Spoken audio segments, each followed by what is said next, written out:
ਬਾਜ ਟੀਵੀ ਦੇਖ ਰਹੇ ਸਾਰੇ ਦਰਸ਼ਕਾਂ ਨੂੰ ਨਮਸਤੇ, ਆਦਾਬ, ਸਤਿ ਸ੍ਰੀ ਅਕਾਲ। ਦੋਸਤੋ, ਜਿਸ ਤਰ੍ਹਾਂ ਤੁਹਾਨੂੰ ਪਤਾ ਹੀ ਹੈ ਕਿ ਸਾਡਾ ਇਸ ਵੇਲੇ ਅਸੀਂ ਇੱਕ ਖਾਸ ਪ੍ਰੋਗਰਾਮ ਲੈ ਕੇ ਆਉਂਦੇ ਹਾਂ, ਖਾਸ ਮੁਲਾਕਾਤ, ਜਿਸ ਦੇ ਵਿੱਚ ਕਿਸੇ ਸੱਭਿਆਚਾਰਕ, ਸਾਹਿਤਕ, ਸਮਾਜਿਕ ਜਾਂ ਹੋਰ ਕਿਸੇ ਵੀ ਖੇਤਰ ਨਾਲ ਜੁੜੀ ਹੋਈ ਸ਼ਖਸੀਅਤ ਨਾਲ ਤੁਹਾਡੀ ਗੱਲਬਾਤ ਕਰਾਉਂਦੇ ਹਾਂ। ਅਤੇ ਅੱਜ ਸਾਡੇ ਵਿੱਚ ਨੇ ਸੰਤੋਖ ਸਿੰਘ ਗੁਰਾਇਆ ਜੀ, ਜੋ ਸੇਵਾ ਮੁਕਤ ਅਧਿਆਪਕ ਹਨ ਅਤੇ ਬਚਪਨ ਤੋਂ ਹੀ ਲਗਭਗ ਜਿਹੜੀ ਸਾਹਿਤਕਾਰੀ ਦੇ ਵਿੱਚ ਆਪਣੀ ਆਪਣੀ ਸੇਵਾ ਕਰ ਰਹੇ ਹਨ। ਅਤੇ ਬਾਕੀ ਗੱਲਾਂ ਆਪਾਂ ਇਹਨਾਂ ਦੇ ਨਾਲ ਕਰਦੇ ਹਾਂ। ਇਹਨਾਂ ਦੀ ਜਿਹੜੀ ਜੀਵਨੀ ਬਾਰੇ ਆਪਾਂ ਇਹਨਾਂ ਦੇ ਮੂੰਹ ਹੀ ਸੁਣਦੇ ਹਾਂ, ਕਿਉਂਕਿ ਮੈਂ ਜੇ ਬਹੁਤੀ ਗੱਲ ਕਰਾਂਗਾ ਤਾਂ ਉਹ ਵਧੀਆ ਨਹੀਂ ਲੱਗਦਾ। ਜਿਹਦੇ ਬਾਰੇ ਗੱਲ ਕਰਨੀ ਆ ਅਤੇ ਕਹਿੰਦੇ ਹੁੰਦੇ ਆ ਜਿਹਦਾ ਵਿਆਹ ਆ ਲਾੜੇ ਦੇ, ਉਹਦੇ ਨਾਲ ਦੀਆਂ ਘੋੜੀਆਂ ਗਾਈਆਂ ਜਾਣ ਤਾਂ ਚੰਗੀਆਂ ਹੁੰਦੀਆਂ ਆ।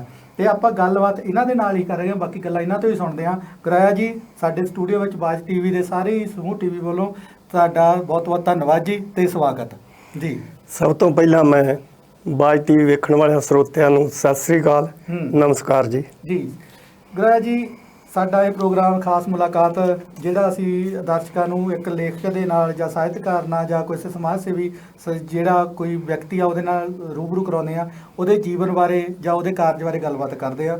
ਤੁਸੀਂ ਅੱਜ ਸਾਡੇ ਵਿੱਚ ਆਏ ਹੋ ਇੱਕ ਸਾਹਿਤਕਾਰ ਦੇ ਤੌਰ 'ਤੇ। ਆਪਾਂ ਗੱਲ ਸਾਹਿਤ ਤੋਂ ਹੀ ਸ਼ੁਰੂ ਕਰਦੇ ਹਾਂ। ਜਦੋਂ ਜਿਹੜਾ ਸੰਤੋਖ ਸਿੰਘ ਹੁਣੀ ਕਵਿਤਾ ਦੇ ਪਿੜ ਵਿੱਚ ਆਏ, ਜਦੋਂ ਪਹਿਲੀ ਕਵਿਤਾ ਲਿਖੀ ਸਾਹਿਤਕਾਰੀ ਵਿੱਚ, ਉਹਦਾ ਕੌਣ ਪ੍ਰੇਰਨਾ ਸਰੋਤ ਸੀ, ਕਿੱਦਾਂ ਲਿਖੀ, ਉਹਦੀ ਉਮਰ ਜਦੋਂ ਸੰਤੋਖ ਸਿੰਘ ਗੁਰਾਇਆ ਦੀ ਸੀ, ਕਿੰਨੀ ਕੁ ਉਮਰ ਸੀਗੀ ਉਹਦੀ, ਅਤੇ ਜਦੋਂ ਉਹਨੂੰ ਪਤਾ ਲੱਗਿਆ ਕਿ ਮੈਂ ਲਿਖਦਾ ਹਾਂ, ਜੋ ਲਿਖਦਾ ਇਹਨੂੰ ਕਵਿਤਾ ਕਹਿੰਦੇ ਆ ਜਾਂ ਇਹਨੂੰ ਕਹਾਣੀ ਕਹਿੰਦੇ ਆ ਜਾਂ ਕੋਈ ਹੋਰ ਵੰਨਗੀ ਕਹਿੰਦੇ ਆ ਜੀ।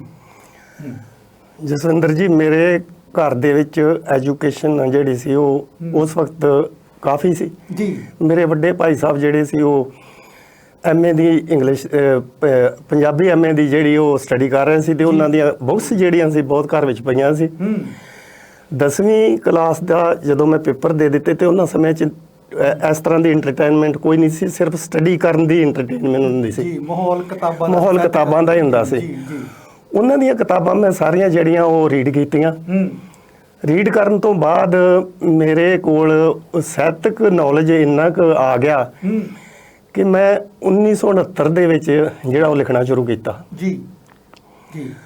ਜਦੋਂ ਉਸ ਸਮੇਂ ਦੇ ਦੌਰਾਨ ਜਿਹੜੀ ਮੈਂ ਬੱਚਿਆਂ ਦੇ ਵਾਂਗੂ ਮਤਲਬ ਬਣਾਉਣਾ ਤੇ ਢਾਉਣ ਵਾਂਗੂ ਮੈਂ ਕਵਿਤਾਵਾਂ ਲਿਖੀਆਂ ਤੇ ਪਾੜੀਆਂ, ਪਰ ਉਹਦੇ ਵਿੱਚੋਂ ਸਰਵੋਤਮ ਕਵਿਤਾ ਜਿਹੜੀ ਆ ਮੈਂ ਉਹਨੂੰ ਇੱਕ ਮੰਨਿਆ, ਜਿਹਦੇ ਕਿ ਜਦੋਂ ਕਾਲਜ ਵਿੱਚ ਗਿਆ ਤੇ ਉਸ ਵਕਤ ਯੂਥ ਫੈਸਟੀਵਲ ਸਠਿਆਲਾ ਕਾਲਜ ਵਿੱਚ ਮੈਂ ਪੜ੍ਹਨੇ ਪਿਆ ਸੀ, ਕਾਲਜ ਦੀ ਵਿਦਿਆਲੀ, ਤੇ ਗੁਰੂ ਨਾਨਕ ਯੂਨੀਵਰਸਿਟੀ ਵੱਲੋਂ ਜਿਹੜਾ ਯੂਥ ਫੈਸਟੀਵਲ ਹੋਇਆ ਉਹਦੇ ਵਿੱਚ ਇਹ ਕਵਿਤਾ ਜਿਹੜੀ ਮੇਰੀ ਸੀ ਇਹ ਪਹਿਲੇ ਨੰਬਰ 'ਤੇ ਕਵਿਤਾ ਆਈ ਜੀ। ਅਤੇ ਜਦੋਂ ਤੁਸੀਂ ਪਹਿਲੀ ਕਵਿਤਾ ਲਿਖੀ ਸੀ, ਪਹਿਲਾਂ ਆਪਣੇ ਅਧਿਆਪਕ ਨੂੰ ਦਿਖਾਈ ਹੋਊਗੀ ਜਾਂ ਕਿਸੇ ਜਦੋਂ ਕਾਲਜ ਟਾਈਮ 'ਤੇ ਗਏ ਆ, ਜਾਂ ਤੁਸੀਂ ਗੱਲ ਕੀਤੀ ਕਿ ਜਦੋਂ ਘਰ ਦਾ ਮਾਹੌਲ ਸੀਗਾ ਜਿਹੜਾ ਸਾਹਿਤਕ ਸੀਗਾ ਮਾਹੌਲ, ਜਿਹੜੇ ਤੁਹਾਡੇ ਵੱਡੇ ਭਰਾ ਜੀ ਸੀਗੇ ਉਹ ਪੰਜਾਬੀ MA ਦੀ ਕਰ ਰਹੇ ਸੀ, ਜਾ ਰਿਹਾ ਕਿ ਪੰਜਾਬੀ MA ਦੇ ਨਾਲ ਸਾਹਿਤ ਦੀਆਂ ਕਿਤਾਬਾਂ ਉੱਥੇ ਹੋਣਗੀਆਂ, ਤੁਸੀਂ ਉਹਦੇ ਨਾਲ ਪੜ੍ਹਨਾ ਸ਼ੁਰੂ ਕੀਤਾ, ਕਿਉਂਕਿ ਉਹਨਾਂ ਜ਼ਮਾਨਿਆਂ ਵਿੱਚ ਜਿਹੜੀ ਆ ਮਨੋਰੰਜਨ ਦੇ ਸਾਧਨ ਸੀਮਤ ਸੀਗੇ। ਇੱਕ ਮੰਨ ਲਓ ਦੂਰਦਰਸ਼ਨ ਹੁੰਦਾ ਜਾਂ TV ਹੁੰਦਾ ਸੀਗਾ, ਬਾਕੀ ਕਿਤਾਬਾਂ ਜਾਂ ਹੋਰ ਬੱਚੇ ਖੇਡਦੇ ਫਿਰਦੇ ਸੀ। ਤੁਹਾਡੀ ਉਦੋਂ ਉਮਰ ਕਿੰਨੀ ਕੁ ਸੀਗੀ ਵੈਸੇ ਜਦੋਂ ਸ਼ੁਰੂ ਕੀਤਾ ਲਿਖਣਾ, ਜਿਹੜੀ ਸਾਹਿਤਕਾਰੀ ਹੈ ਜਿਹੜੀ? ਉਸ ਵਕਤ ਉਹੀ ਲਾ ਲਓ ਕਿ 15-16 ਸਾਲ ਦੀ ਏਜ ਵਿੱਚ ਬੱਚਾ ਜਿਹੜਾ ਉਹ ਕਾਲਜ ਵਿੱਚ ਚੱਲ ਜਾਂਦਾ ਸੀ। ਪ੍ਰੈਪ ਦੇ ਉਹਨੂੰ ਉਦੋਂ ਪ੍ਰੈਪ ਕਹਿੰਦੇ ਸੀ ਕਿ 10ਵੀਂ ਤੋਂ ਬਾਅਦ ਪ੍ਰੈਪ ਜਿਹੜੀ ਸੀ ਉਹ ਕਾਲਜ ਵਿੱਚ ਕੀਤੀ ਜਾਂਦੀ ਸੀ। ਉਹ ਸਕੂਲ 'ਚ ਹੀ ਹੋ ਜਾਂਦੀ ਆ, ਪਰ ਉਸ ਵਕਤ ਕਾਲਜ ਵਿੱਚ ਜਾ ਕੇ ਹੁੰਦੀ ਸੀ। ਅਤੇ ਉਹਦੇ 'ਚ ਪ੍ਰੇਰਨਾ ਦੀ ਗੱਲ ਤੁਸੀਂ ਕੀਤੀ ਆ, ਉਹ ਜਿਹੜੇ ਪ੍ਰੋਫੈਸਰ ਸਾਡੇ ਸੀ ਉਹ ਬਹੁਤ ਪ੍ਰੇਰਨਾ ਦਿੰਦੇ। ਪ੍ਰਿੰਸੀਪਲ ਸਾਹਿਬ ਨੇ ਮੈਨੂੰ ਇੰਨੀ ਜ਼ਿਆਦਾ ਮਤਲਬ ਹੱਲਾਸ਼ੇਰੀ ਦਿੱਤੀ ਕਿ ਬੇਟਾ ਤੂੰ ਲਿਖ ਸਕਦਾ ਵਾ, ਔਰ ਉਹਨਾਂ ਨੇ ਮੈਨੂੰ ਬਹੁਤ ਮੌਕੇ ਦਿੱਤੇ ਜਿਹੜੇ ਕਿ ਮੈਨੂੰ ਅੱਜ ਜਿਹੜੇ ਬਹੁਤ ਉਹਨਾਂ ਨੂੰ ਯਾਦ ਆਉਂਦੇ। ਜਿਹੜੀ ਉਹ ਪਹਿਲੀ ਕਵਿਤਾ ਸੀਗੀ, ਆਪਾਂ ਦਰਸ਼ਕਾਂ ਨਾਲ ਪਹਿਲੀ ਕਵਿਤਾ ਦੀ ਸਾਂਝ ਪਾਉਂਦੇ ਹਾਂ, ਜਿਹੜੀ ਤੁਸੀਂ ਯੂਨੀਵਰਸਿਟੀ ਦੇ ਵਿੱਚ ਜਿਹੜੀ ਆ ਉਹ ਸਮਾਗਮ ਦੇ ਵਿੱਚ ਬੋਲੀ, ਜਿਹੜੀ ਆ ਕੰਪੀਟੀਸ਼ਨ ਦੇ ਵਿੱਚ ਸੀਗੀ, ਤਾਂ ਉਹਦਾ ਫਿਰ ਕੋਈ ਪੋਜੀਸ਼ਨ ਆਈ ਸੀਗੀ ਉਹਦੇ ਵਿੱਚ ਕਿ ਸ਼ਾਬਾਸ਼ ਮਿਲੀ ਹੋਣੀ ਆ ਜੀ? ਹਾਂਜੀ।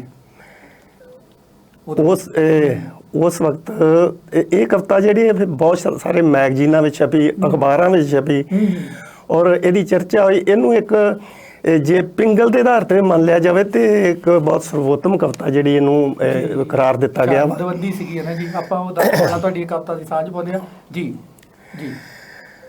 ਤੇਰੀ ਗਲੀ ਦੇ ਲੋਕਾਂ ਸਾਨੂੰ ਪਾਗਲ ਕਹਿ ਕੇ ਮਾਰੇ ਪੱਥਰ, ਕੀ ਬਾਤ ਹੈ ਜੀ। ਇਸ਼ਕ ਦੀ ਬਾਜ਼ੀ ਜਿੱਤਣ ਖਾਤਰ ਫੁੱਲਾਂ ਵਾਂਗ ਸਹਾਰੇ ਪੱਥਰ। ਕੀ ਬਾਤ ਹੈ। ਜਿਸ ਨੂੰ ਤੇਰੀ ਗੱਲ ਸੁਣਾਈ ਪੈ ਗਿਆ ਚੁੱਕ ਕੇ ਚਾਰੇ ਪੱਥਰ ਜੀ ਰੱਖਿਆ ਚੁੱਪ ਜੀਭ ਨੂੰ ਹੁਣ ਤੱਕ ਦਿਲ ਤੇ ਰੱਖ ਕੇ ਪਾਰੇ ਪੱਥਰ। ਕੀ ਬਾਤ ਹੈ ਜੀ, ਕੀ ਬਾਤ। ਜਸਵਿੰਦਰ ਜੀ ਅੱਗੇ ਇਸ ਤਰ੍ਹਾਂ ਕਿ ਬਣ ਗਿਆ ਭਗਵਾਨ ਜਗਤ ਦਾ, ਬਣ ਗਿਆ ਭਗਵਾਨ ਜਗਤ ਦਾ ਰੱਖਿਆ ਜਦੋਂ ਦੁਆਰੇ ਪੱਥਰ। ਕੀ ਬਾਤ ਹੈ ਜੀ। ਹੀਰੇ ਮੋਤੀ ਗਲ ਵਿੱਚ ਪਾਏ ਰੇਸ਼ਮ ਨਾਲ ਸ਼ਿੰਗਾਰੇ ਪੱਥਰ। ਕੀ ਬਾਤ ਹੈ ਜੀ। ਲੱਗੇ ਤਾਜ ਮਹਲ ਉੱਤੇ ਜੋ, ਲੱਗੇ ਤਾਜ ਮਹਲ ਉੱਤੇ ਜੋ ਬਣ ਗਏ ਲੱਖ ਹਜ਼ਾਰੇ ਪੱਥਰ। ਵੱਡੇ ਛੋਟੇ ਰੰਗ ਬਰੰਗੇ ਲੱਗਦੇ ਪਿਆਰੇ ਪਿਆਰੇ ਪੱਥਰ। ਕੀ ਬਾਤ ਹੈ ਜੀ, ਕੀ ਬਾਤ ਹੈ। ਇਹ ਆਖਰੀ ਲਾਈਨਾਂ, ਇਹ ਕਵਿਤਾ ਵੱਡੀ ਆ ਪਰ ਮੈਂ ਕੁਝ ਲਾਈਨਾਂ ਕਹਿ ਰਿਹਾ ਜੀ, ਕਾਬਲੇ ਗੌਰ ਹੈ। ਜੀ ਜੀ। ਫੁੱਲਾਂ ਜਿਹੀ ਪਿਆਰੀ ਧੀ ਨੂੰ, ਫੁੱਲਾਂ ਜਿਹੀ ਪਿਆਰੀ ਧੀ ਨੂੰ ਜੰਪਾ ਆਖਣ ਸਾਰੇ ਪੱਥਰ। ਮਾਂ ਦੀ ਅੱਖ ਵਿੱਚ ਹੰਝੂ ਆਏ ਉਹ ਰੱਖੇ ਜਾਂ ਮਾਰੇ ਪੱਥਰ। ਕੀ ਬਾਤ ਹੈ ਜੀ, ਕੀ ਬਾਤ ਹੈ, ਬਹੁਤ ਅੱਛੇ। ਮੈਂ ਵੇਖੀ ਮਜ਼ਦੂਰ ਕੁੜੀ ਇੱਕ ਟੋਕਰੀਆਂ ਪਰ ਖਲਾਰੇ ਪੱਥਰ। ਨਵੀਆਂ ਸੜਕਾਂ ਸ਼ਾਨ ਦੇਸ਼ ਦੀ ਕਿੰਨੇ ਕੰਮ ਸਵਾਰੇ ਪੱਥਰ। ਬਹੁਤ ਵਧੀਆ, ਕਿੰਨੇ ਕੰਮ ਸਵਾਰੇ ਪੱਥਰ। ਕਿਆ ਪੱਥਰਾਂ ਨੂੰ ਤੁਸੀਂ ਪੱਥਰ ਨੂੰ ਕਿਆ ਨਿਭਾਇਆ, ਜਿਹੜੀ ਆ ਗਰੀਬ ਰੱਖ ਕੇ, ਜਿਹੜੀ ਆ ਪੱਥਰ ਨੂੰ ਵੱਖ-ਵੱਖ ਤਸਵੀਰਾਂ ਦੇ ਕੇ, ਤੇ ਜਿਹੜੀ ਆ ਪੱਥਰ ਵਾਕਈ ਜਿਹੜਾ ਸੰਤੋਖ ਸਿੰਘ ਹੁਣੀ ਪੱਥਰ ਲਿਖਿਆ, ਵਾਕਈ ਪੱਥਰ ਉਹ ਪੱਥਰ ਹੀ ਪੱਥਰ ਸੀ।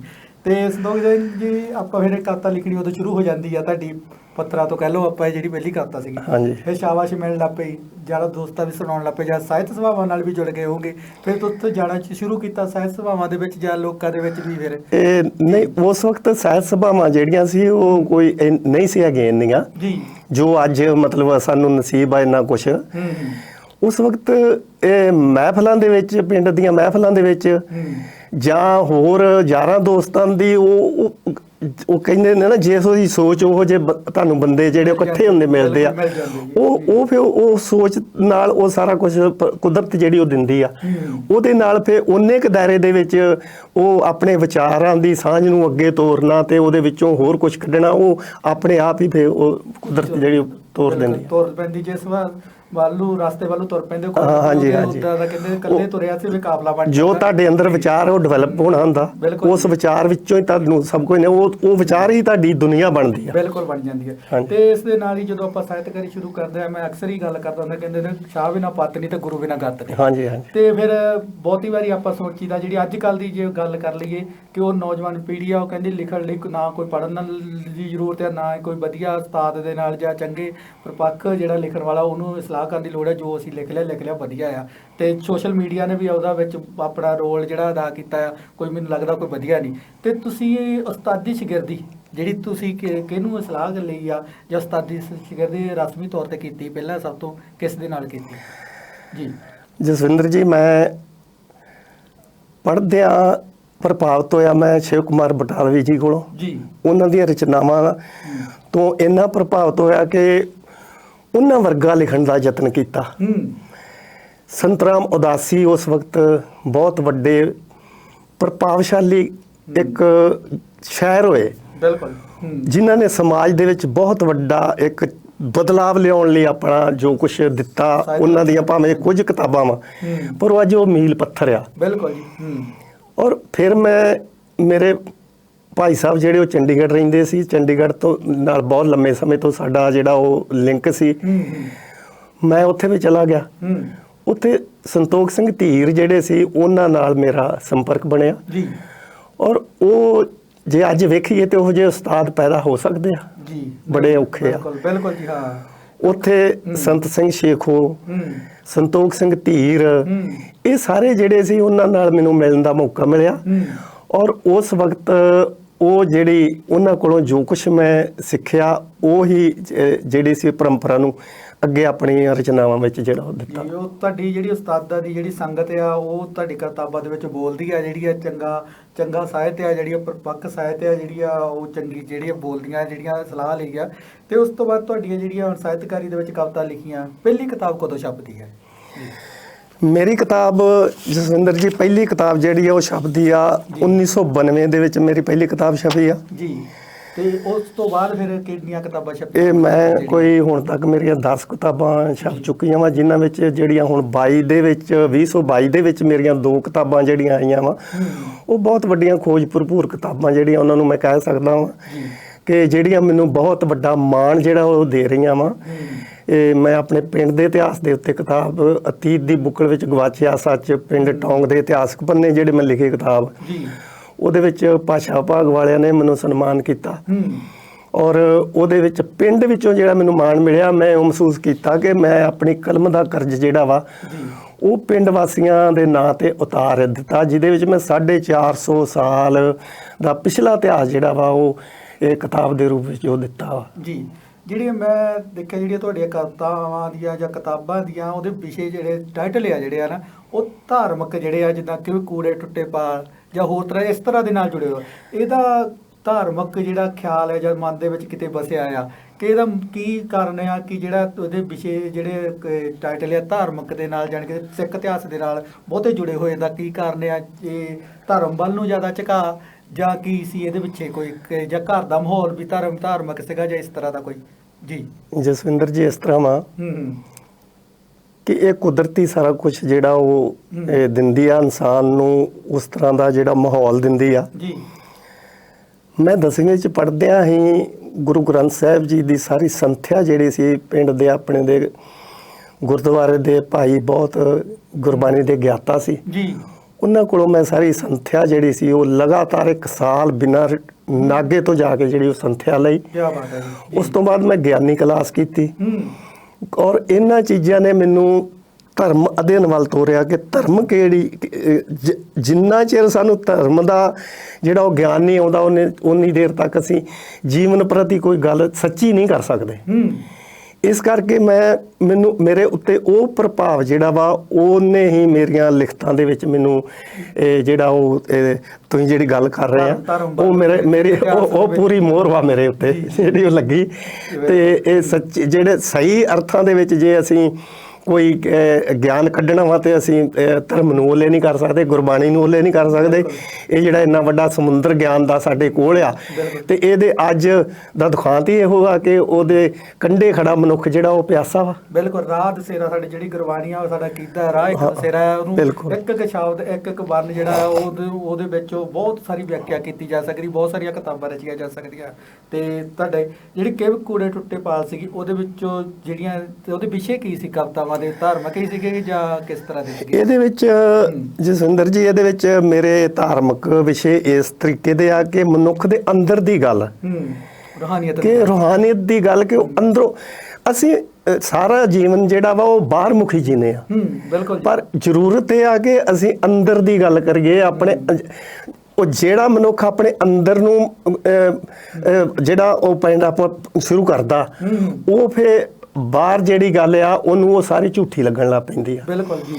ਇਹ ਹੁਣ ਮੈਂ ਤੁਹਾਡੇ ਨਾਲ ਇੱਕ ਕਵਿਤਾ ਜਿਹੜੀ ਉਹ ਸਾਂਝੀ ਕਰ ਰਿਹਾ ਵਾਂ। ਕਹਿਣ ਹੀ ਵਾਲਾ ਸੀਗਾ ਕਿ ਤੁਸੀਂ ਆਪਾਂ ਇੱਕ ਕਵਿਤਾ ਤੁਹਾਡੀ ਦਰਸ਼ਕਾਂ ਨਾਲ ਸਾਂਝੀ ਕਰਦੇ ਹਾਂ। ਜੀ ਜੀ। ਮੇਰੀਆਂ ਕਵਿਤਾਵਾਂ ਦੇ 2 ਤਰੀਕੇ ਦੇ ਵਿਸ਼ੇ ਰਹੇ, ਇੱਕ ਤੇ ਧਰਮ ਦੀ ਖੋਜ ਦਾ ਤੇ ਦੂਸਰਾ ਸਮਾਜਵਾਦ। ਸਮਾਜਵਾਦ ਕਿਉਂਕਿ ਮੇਰੇ ਉਸਤਾਦ ਧੀਰ ਸਾਹਿਬ ਜਿਹੜੇ ਸੀ ਉਹਨਾਂ ਨੇ ਸਮਾਜਵਾਦ ਤੇ ਹੀ ਸਾਰਾ ਲਿਖਿਆ। ਬਿਲਕੁਲ ਜੀ। ਕਿ ਸਮਾਜਵਾਦ ਜਿਹੜਾ ਵਾ ਉਹ ਕਵਿਤਾ ਜਿਹੜੀ ਆ ਉਹ ਸਮਾਜ ਦੇ ਕਿਹੜੇ ਧੁਰ ਵਿੱਚੋਂ ਉਪਜਦੀ ਆ ਉਹਦੇ ਤੇ ਮੈਂ ਗੱਲ ਕਰ ਰਿਹਾ। ਜੀ ਜੀ। ਕਵਿਤਾ ਜਨਮਦੀ ਹੈ ਕੁੱਲੀਆਂ ਵਿੱਚ ਢਾਰਿਆਂ ਵਿੱਚ। ਵਧੀਆ, ਕੀ ਬਾਤ ਹੈ ਜੀ। ਕਵਿਤਾ ਜਨਮਦੀ ਹੈ ਕੁੱਲੀਆਂ ਵਿੱਚ ਢਾਰਿਆਂ ਵਿੱਚ, ਖੇਤਾਂ ਵਿੱਚ ਕਾਮਿਆਂ ਵਿੱਚ, ਲੱਛੀ ਦੀ ਘੁੰਗਰੂਆਂ ਵਾਲੀ ਦਾਤਰੀ ਵਿੱਚ, ਵਿਹੜਿਆਂ ਵਿੱਚ ਘਰਾਂ ਵਿੱਚ, ਗਲੀਆਂ ਵਿੱਚ, ਕੱਚੇ ਟੱਠੇ ਦਰਾਂ ਵਿੱਚ ਕਵਿਤਾ ਜਨਮਦੀ ਹੈ। ਜੀ। ਕਵਿਤਾ ਮੌਜੂਦ ਹੈ। ਜੀ। ਕਵਿਤਾ ਮੌਜੂਦ ਹੈ ਪੱਥਰ ਵਿੱਚ, ਹਥੌੜੇ ਵਿੱਚ, ਧੁੱਪਾਂ ਵਿੱਚ, ਪਸੀਨੇ ਵਿੱਚ। ਕੀ ਬਾਤ ਹੈ ਜੀ। ਮਜ਼ਦੂਰ ਕੁੜੀ ਦੇ ਸ਼ੌਂਕ ਵਿੱਚ, ਬੇਰੁਜ਼ਗਾਰਾਂ ਵਿੱਚ, ਲਾਚਾਰਾਂ ਵਿੱਚ, ਲੰਮੀਆਂ ਲੱਗੀਆਂ ਕਤਾਰਾਂ ਵਿੱਚ, ਚੰਡੀਗੜ੍ਹ ਦੇ ਮਟਕਾ ਚੌਂਕ ਵਿੱਚ, ਲਾਠੀਆਂ ਵਿੱਚ, ਪਾਣੀ ਦੀਆਂ ਬਸ਼ਾਰਾਂ ਵਿੱਚ, ਬਹੁਤ ਵਧੀਆ ਜੀ। ਸਲਾਖਾਂ ਪਿੱਛੇ ਅਤਿਆਚਾਰਾਂ ਵਿੱਚ, ਜੇਲ੍ਹਾਂ ਦੀਆਂ ਦੀਵਾਰਾਂ ਵਿੱਚ ਕਵਿਤਾ ਮੌਜੂਦ ਹੈ। ਜੀ, ਕੀ ਬਾਤ ਹੈ, ਬਹੁਤ ਅੱਛੇ। ਕਵਿਤਾ ਉਪਜਦੀ ਹੈ।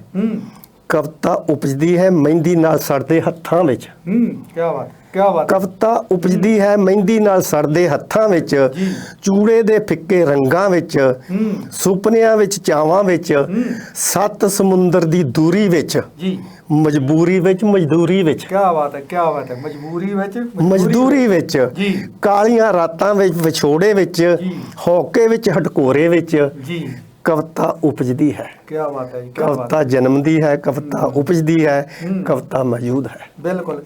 ਕਿਸ ਤਰ੍ਹਾਂ ਕਵਿਤਾ ਉਪਜਦੀ ਹੈ, ਕਿੱਥੋਂ ਉਪਜਦੀ ਹੈ, ਤੁਸੀਂ ਬਹੁਤ ਵਧੀਆ ਵਿਖਿਆਨ ਕੀਤਾ ਜਿਹੜਾ ਸਾਰਾ ਇੱਕ ਤੋਂ ਲੱਗ ਕੇ, ਜੇ ਕੋਈ ਮੈਨੂੰ ਨਹੀਂ ਲੱਗਦਾ ਕਿ ਜਿਹੜਾ ਤੁਸੀਂ ਛੱਡਿਆ ਹੋਵੇ ਕਿਸੇ ਪੱਖ ਜਿਹੜਾ, ਤੇ ਗੱਲਾਂ ਬਾਤਾਂ ਆਪਾਂ ਇੱਦਾਂ ਹੀ ਚੱਲਦੀਆਂ ਰਹਿਣਗੀਆਂ ਸੰਤੋਖ ਜੀ।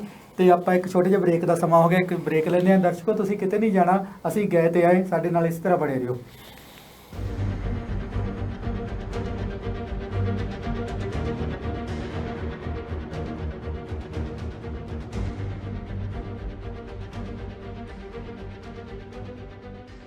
ਨਿਕਲਦੇ ਯਾਰੋ ਚੰਗਿਆੜੇ ਅੱਗ ਦੇ, ਜੁੱਸਿਆਂ ਦੇ ਨਾਲ ਵੇਖੋ ਜੁੱਸੇ ਖਹਿੰਦੇ ਆ। ਜਦੋਂ ਕੌਡੀ ਦੇ ਮੈਦਾਨਾਂ ਵਿੱਚ ਖੇਡਦੇ ਪੰਜਾਬੀ, ਫਿਰ ਬੁਲਟਾਂ ਤੋਂ ਵੱਧ ਕੇ ਪਟਾਕੇ ਪੈਂਦੇ ਆ। ਹੋ ਜਾਓ ਤਿਆਰ ਪੰਜਾਬੀਓ, ਹੁਣ ਨਿਊਯਾਰਕ 'ਚ ਪੈਣਗੇ ਕਬੱਡੀ ਦੇ ਪਟਾਕੇ। NYC ਕਬੱਡੀ ਕਲੱਬ ਨਿਊਯਾਰਕ ਵੱਲੋਂ 10 ਜੁਲਾਈ 2022 ਦਿਨ ਐਤਵਾਰ ਨੂੰ ਕਬੱਡੀ ਦੇ ਸ਼ਹੀਦ ਸਵਰਗਵਾਸੀ ਸੰਦੀਪ ਨੰਗਲ ਅੰਬੀਆਂ ਦੀ ਯਾਦ ਨੂੰ ਸਮਰਪਿਤ ਸ਼ਾਨਦਾਰ ਨਿਊਯਾਰਕ NYC ਕਬੱਡੀ ਟੂਰਨਾਮੈਂਟ ਬਹੁਤ ਹੀ ਧੂਮ-ਧਾਮ ਨਾਲ ਕਰਵਾਇਆ ਜਾ ਰਿਹਾ ਹੈ। ਹੱਥ ਮਾਰ ਕੇ ਪੱਟਾਂ ਤੇ ਪੈਂਦੀ ਰੇਡ ਨਹੀਂ ਹੋਏ ਨੀ ਗੱਲ ਸੁਣ ਮੁਟਿਆਰੇ। ਇਸ ਸ਼ਾਨਦਾਰ ਕਬੱਡੀ ਟੂਰਨਾਮੈਂਟ ਵਿੱਚ ਦੁਨੀਆ ਭਰ ਦੇ ਕਬੱਡੀ ਸੁਪਰਸਟਾਰ ਆਪਣੀ ਖੇਡ ਦਾ ਪ੍ਰਦਰਸ਼ਨ ਕਰਨ ਲਈ ਪਹੁੰਚਣਗੇ। ਖੇਡ ਮੈਦਾਨ 'ਚ ਜੁੱਸਿਆਂ ਨਾਲ ਜੁੱਸੇ ਭਿੜਦੇ ਦੇਖਣ, ਕਬੱਡੀ ਦੇ ਪਟਾਕੇ ਸੁਣਨ ਅਤੇ ਆਪਣੇ ਚਹੇਤੇ ਖਿਡਾਰੀਆਂ ਨੂੰ ਲਾਗਿਓਂ ਤੱਕਣ ਲਈ ਟੂਰਨਾਮੈਂਟ ਦੇਖਣ ਜ਼ਰੂਰ ਪਹੁੰਚੋ।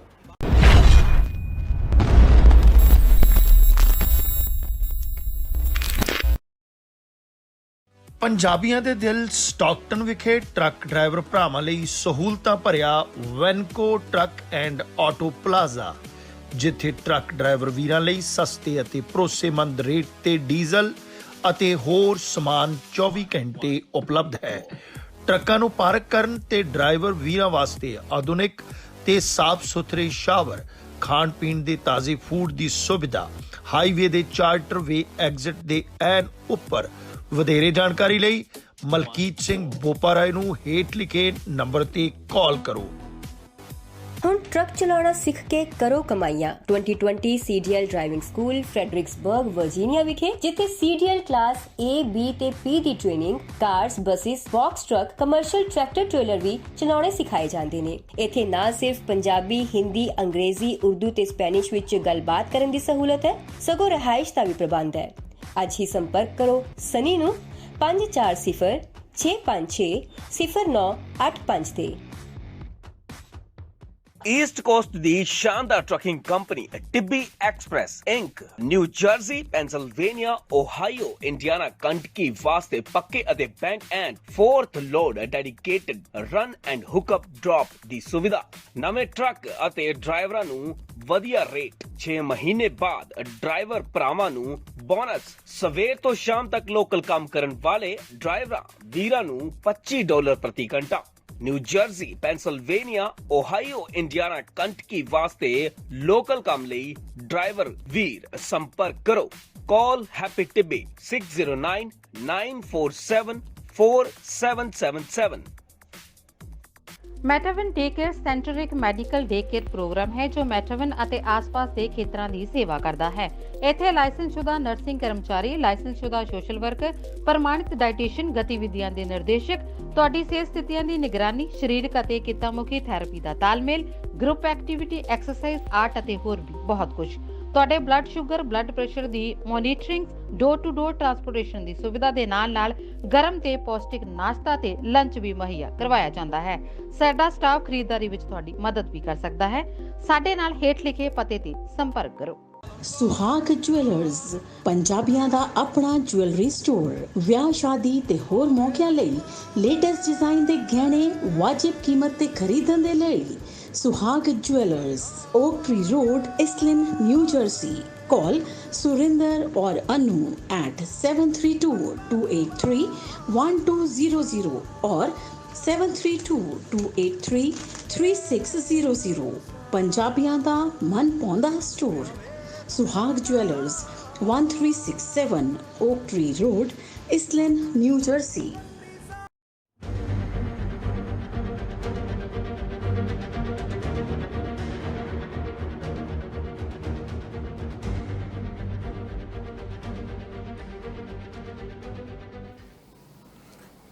ਸਾਡੇ ਨਾਲ ਜੁੜੇ ਰਹਿਣ ਲਈ ਦਰਸ਼ਕੋ ਧੰਨਵਾਦ। ਗੱਲ ਚੱਲ ਰਹੀ ਹੈ ਆਪਣੀ ਸੰਤੋਖ ਸਿੰਘ ਗਰਾਇਆ ਦੇ ਨਾਲ ਤੇ ਖਾਸ ਮੁਲਾਕਾਤ। ਗਰਾਇਆ ਜੀ, ਗੱਲ ਚੱਲ ਰਹੀ ਸੀ ਆਪਣੀ ਕਵਿਤਾ ਬਾਰੇ, ਕਿਤਾਬਾਂ ਬਾਰੇ, ਤੇ ਆਪਾਂ ਉਹਦੇ ਨਾਲ ਨਾਲ ਆਪਾਂ ਅੱਜ ਕੱਲ੍ਹ ਜਿਹੜੀਆਂ ਚੱਲ ਰਹੀਆਂ ਸਾਹਿਤ ਸਭਾਵਾਂ ਬਾਰੇ ਗੱਲ ਕਰ ਲਈਏ। ਮੈਂ ਅਕਸਰ ਹੀ ਜਿਹੜਾ ਸਾਡੇ ਕੋਲ ਮਹਿਮਾਨ ਆਉਂਦੇ ਆ ਉਹਨਾਂ ਦੇ ਨਾਲ ਇਹ ਸਾਹਿਤ ਸਭਾਵਾਂ ਦੀ ਗੱਲ ਕਰਦਾ। ਤੁਸੀਂ ਸਾਹਿਤ ਸਭਾ ਦੇ ਬਾਬਾ ਬਕਾਲਾ ਜਿਹੜੀ ਸਾਹਿਤ ਸਭਾ ਆ, ਪੰਜਾਬੀ ਸਾਹਿਤ ਸਭਾ, ਉਹਦੇ ਤੁਸੀਂ ਅਹੁਦੇਦਾਰ ਵੀ ਹੋ, ਕੰਮ ਕਰਦੇ ਹੋ। ਮੈਂ ਇੱਕ ਜਿਹੜਾ ਸਵਾਲ ਅਕਸਰ ਹੀ ਜਿਹੜਾ ਮੇਰਾ ਹੁੰਦਾ ਕਿ ਜਿਹੜਾ ਸਾਹਿਤ ਸਭਾਵਾਂ ਜਿਹੜੀਆਂ ਅਜੋਕੇ ਸਾਹਿਤ ਲਈ, ਵਿਕਾਸ ਤੇ ਪ੍ਰਸਾਰ ਲਈ ਜਿਹੜਾ ਉਹਦਾ ਕੀ ਰੋਲ ਅਦਾ ਕਰ ਰਹੀਆਂ। ਪਹਿਲਾਂ ਆਪਾਂ ਸ਼ੁਰੂਆਤ ਕਰਦੇ ਹਾਂ ਕਿ ਤੁਸੀਂ ਇਹ ਸਭਾ ਦੇ ਨਾਲ ਕਿਸ ਤਰ੍ਹਾਂ ਜੁੜੇ, ਕਦੋਂ ਜੁੜੇ, ਤੇ ਉਹ ਫਿਰ ਉਹਨਾਂ ਦੇ ਜਿਹੜਾ ਕੰਮਕਾਰ ਜਿਹੜਾ ਕਿਸ ਤਰ੍ਹਾਂ ਸਭਾਵਾਂ ਦਾ ਉਹ ਚੱਲ ਰਿਹਾ ਜੀ। ਜਸਵਿੰਦਰ ਜੀ, ਮੈਂ ਪੰਜਾਬੀ ਸਾਹਿਤ ਸਭਾ ਬਾਬਾ ਬਕਾਲਾ ਦੇ ਨਾਲ 1995 ਵਿੱਚ ਜੁੜਿਆ ਸੀ ਜੀ। ਮੈਂ ਚੰਡੀਗੜ੍ਹ ਤੋਂ ਜਦੋਂ ਉੱਥੇ ਵੀ ਮੈਂ ਬਹੁਤ ਸਰਗਰਮ ਰਿਹਾ। ਇਹ ਸਾਹਿਤ ਸਭਾਵਾਂ ਦੇ ਨਾਲ ਮੈਂ ਮੋਹਾਲੀ ਸਾਹਿਤ ਸਭਾ ਜਿਹੜੀ ਸੀ ਉਹਦਾ 2 ਸਾਲ ਮੈਂ ਉਹਦਾ ਰਿਹਾ ਜਨਰਲ ਸਕੱਤਰ ਜੀ। ਇੱਥੇ ਆ ਕੇ ਜਦੋਂ ਮੈਂ ਮੇਰੀ ਬਦਲੀ ਜਿਹੜੀ ਸੀ ਉਹ ਹੋਈ ਅੰਮ੍ਰਿਤਸਰ, ਤੇ ਮੈਂ 1995 ਦੇ ਵਿੱਚ ਇਸ ਸਾਹਿਤ ਸਭਾ ਦੇ ਨਾਲ ਜਿਹੜਾ ਉਹ ਜੁੜ ਗਿਆ।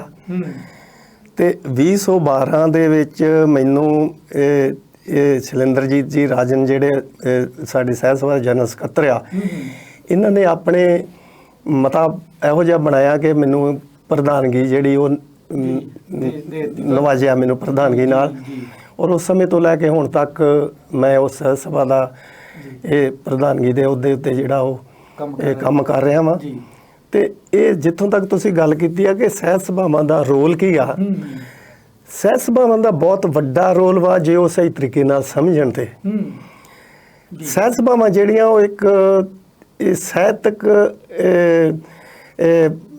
ਰਚਨਾ ਦਾ ਸਕੂਲ ਗਿਣੀਆਂ ਜਾ ਸਕਦੀਆਂ ਵਾ। ਬਿਲਕੁਲ ਬਿਲਕੁਲ। ਕਿ ਉਹ ਨਵਾਂ ਰਾਈਟਰ ਜਿਹੜਾ ਵਾ ਉਹ ਕਿਸ ਤਰੀਕੇ ਨਾਲ ਉਹਨੂੰ ਸਾਹਿਤ ਸਭਾ ਦੇ ਵਿੱਚ ਗਾਈਡ ਕਰਨਾ, ਨਵੇਂ ਰਾਈਟਰ ਜਿਹੜਾ ਉਹਨੂੰ ਕਿੱਦਾਂ ਉਤਸ਼ਾਹ ਮਿਲਣਾ, ਉਹਨੂੰ ਕਿਸ ਤਰ੍ਹਾਂ ਪ੍ਰੇਰਨਾ ਦੇ ਕੇ ਕਵਿਤਾ ਜਿਹੜੀ ਉਹਦੀ ਰਚਨਾ ਜਿਹੜੀ ਆ ਉਹਨੂੰ ਪਰਪੱਕ ਕਿਸ ਤਰੀਕੇ ਨਾਲ ਉਹ ਹੋਣੀ ਚਾਹੀਦੀ ਆ।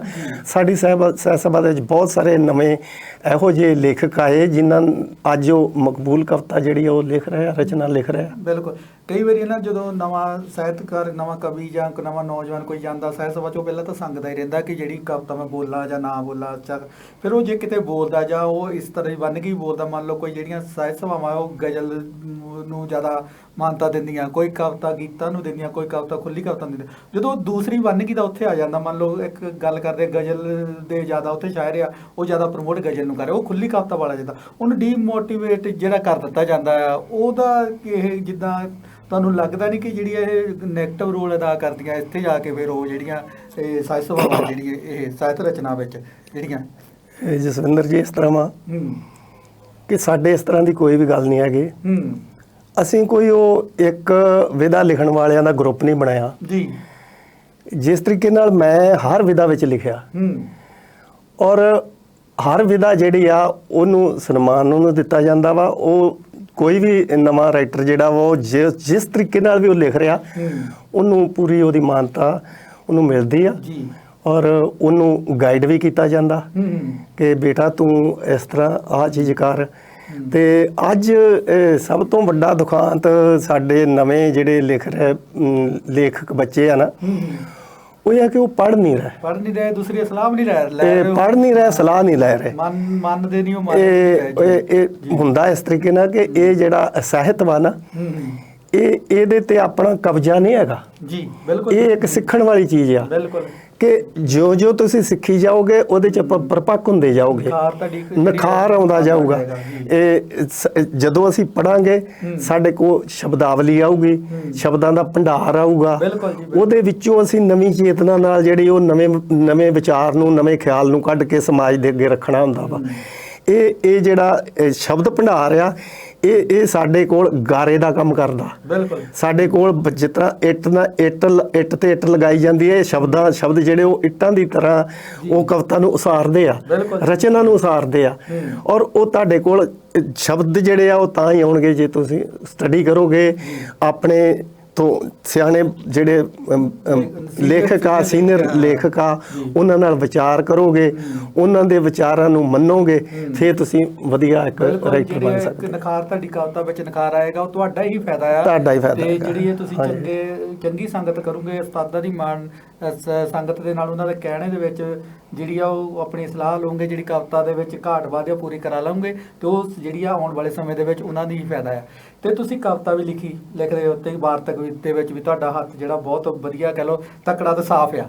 ਤੇ ਜਿਹੜੀ ਤੁਹਾਡੀ ਇੱਕ ਗੁਰੂ ਸਾਹਿਬਾਨ ਦੇ ਉੱਤੇ ਤੁਸੀਂ ਸਿੱਖ ਇਤਿਹਾਸ ਨਾਲ ਸੰਬੰਧਿਤ ਮੱਤ ਦੇ ਮੋਤੀ ਜਿਹੜੀ ਕਵਿਤਾ ਲਿਖੀ, ਉਹਦੇ ਵਿੱਚ ਹੋਰ ਵੀ ਕਵਿਤਾਵਾਂ ਜਿਹੜੇ ਆ ਆਰਟੀਕਲ ਆ, ਲੇਖ ਆ, ਨਿਬੰਧ ਆ, ਤੇ ਉਹ ਗੁਰੂ ਸਾਹਿਬਾਨ ਦੇ ਪੰਜਾਂ ਪਿਆਰਿਆਂ ਤੇ ਜਾਂ ਛੋਟੇ ਸਾਹਿਬਜ਼ਾਦਿਆਂ ਦੇ, ਉਹਦੇ ਆਪਾਂ ਵਿਸ਼ੇ ਬਾਰੇ ਗੱਲ ਕਰਦੇ ਆ। ਤਾਂ ਉਹ ਪਹਿਲਾਂ ਤਾਂ ਇਹ ਜਿਹੜੀ ਆ ਆਇਆ ਕਿਸ ਤਰ੍ਹਾਂ ਮਨ ਦੇ ਵਿੱਚ ਆਇਆ ਕਿ ਜਿਹੜੇ ਮੈਂ ਜਿਹੜਾ ਨਿਰੋਲ ਜਿਹੜੀ ਆ ਧਾਰਮਿਕ ਜਿਹੜੀ ਆ ਛੋਟੇ ਸਾਹਿਬਜ਼ਾਦਿਆਂ ਦੇ ਸਿੱਖ ਇਤਿਹਾਸ ਨਾਲ ਕਵਿਤਾ ਵਾਰਤਕ ਲਿਖਣੀ ਆ, ਤੇ ਉਹਦੇ ਵਿੱਚ ਉਹਦੇ ਵਿਸ਼ੇ ਕੀ ਸੀਗੇ, ਕਿਹੜੇ ਵਿਸ਼ੇ ਸੀ, ਕਿਹੜੇ ਗੁਰੂ ਸਾਹਿਬਾਨ ਤੇ ਜਿਹੜੀਆਂ ਆਪਾਂ ਹੋਰ ਕਿਹੜੇ ਬਾਰੇ ਜਿਹੜੀਆਂ ਸ਼ਖਸੀਅਤਾਂ ਬਾਰੇ ਉਸ ਕਿਤਾਬ ਦੇ ਵਿੱਚ ਲਿਖਿਆ ਤੁਸੀਂ? ਜਸਵਿੰਦਰ ਜੀ, ਇਹ 2010 ਵਿੱਚ ਇਹ ਕਿਤਾਬ ਮੈਂ ਲਿਖੀ ਆ ਜੀ, ਔਰ ਮੱਤ ਦੇ ਮੋਤੀ।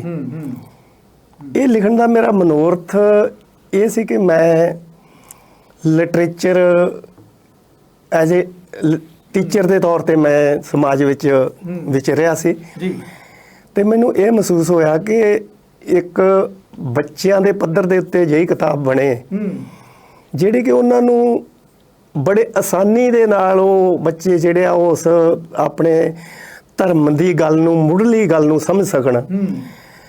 ਇਹਦੇ ਵਿੱਚ 10 ਗੁਰੂ ਸਾਹਿਬਾਨ ਦੇ ਜੀਵਨ ਦੀਆਂ ਛੋਟੀਆਂ ਸਾਖੀਆਂ, ਇੱਕ ਸਾਖੀ ਲੈ ਕੇ ਤੇ ਉਹਨਾਂ ਨੂੰ ਮੈਂ ਪੇਸ਼ ਕੀਤਾ, ਮਤਲਬ ਗੁਰੂ ਸਾਹਿਬਾਨ ਦੇ ਜੀਵਨ ਨਾਲ ਜੋੜ ਕੇ। ਤੇ ਉਸ ਤੋਂ ਬਾਅਦ ਜਿਸ ਤਰ੍ਹਾਂ 5 ਪਿਆਰਿਆਂ ਦੇ ਨਾਂ,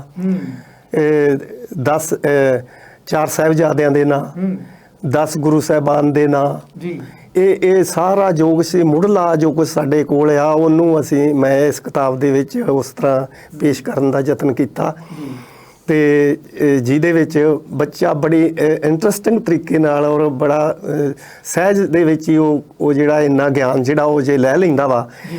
ਤੇ ਇਹ ਹੁੰਦਾ ਕੀ ਆ ਕਿ ਆਪਾਂ ਇੱਕਦਮ ਨਹੀਂ ਕਿਸੇ ਨੂੰ ਉਹ ਗਿਆਨ ਦੇ ਕੇ ਤੇ ਕਹਿ ਸਕਦੇ ਕਿ ਉਹ ਗਿਆਨੀ ਬਣ ਜਾਵੇ। ਇਹ ਸਾਡੇ ਨਾਲ ਵੀ ਐਵੇਂ ਵਾਪਰਿਆ ਵਾ ਕਿ ਉਹ ਜਿਹੜਾ ਉਹਦੇ ਅਚੇਤ ਮਨ ਦੇ ਵਿੱਚ ਕਿਧਰੇ ਉਹ ਚੀਜ਼ ਜਿਹੜੀ ਉਹ ਟਿਕ ਜਾਂਦੀ ਆ।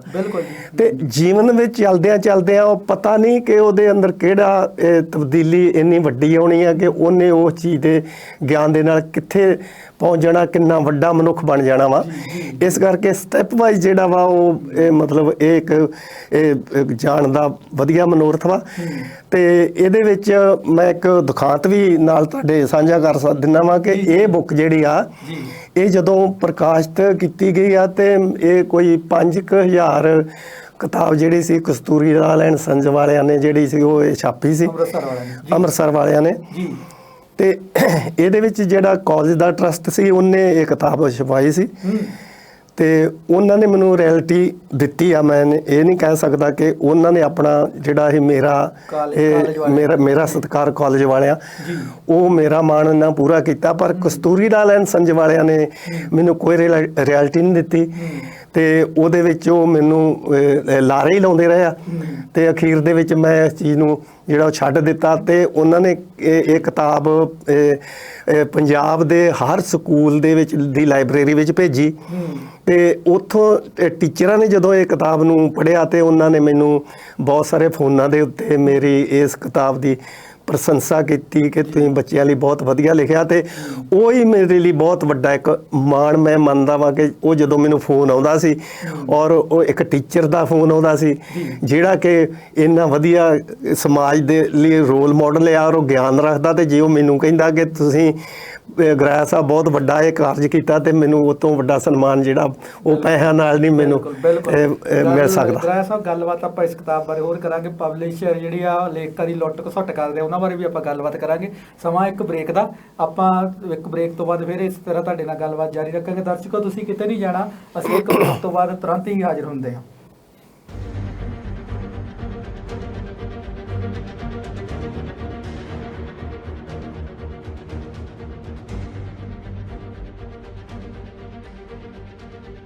The Long Island Punjabi Circle present Free Vaisakhi Mela in Hicksville, New York. जी हाँ, free ਮੇਲਾ with free entry to bring our culture back. ਇਸ ਮੇਲੇ ਦੇ ਵਿੱਚ ਤੁਸੀਂ ਆਨੰਦ ਮਾਣ ਸਕਦੇ ਹੋ ਲਾਈਵ 뮤직 ਕਨਸਰਟ ਦਾ by one and only Golden Star Malkit Singh.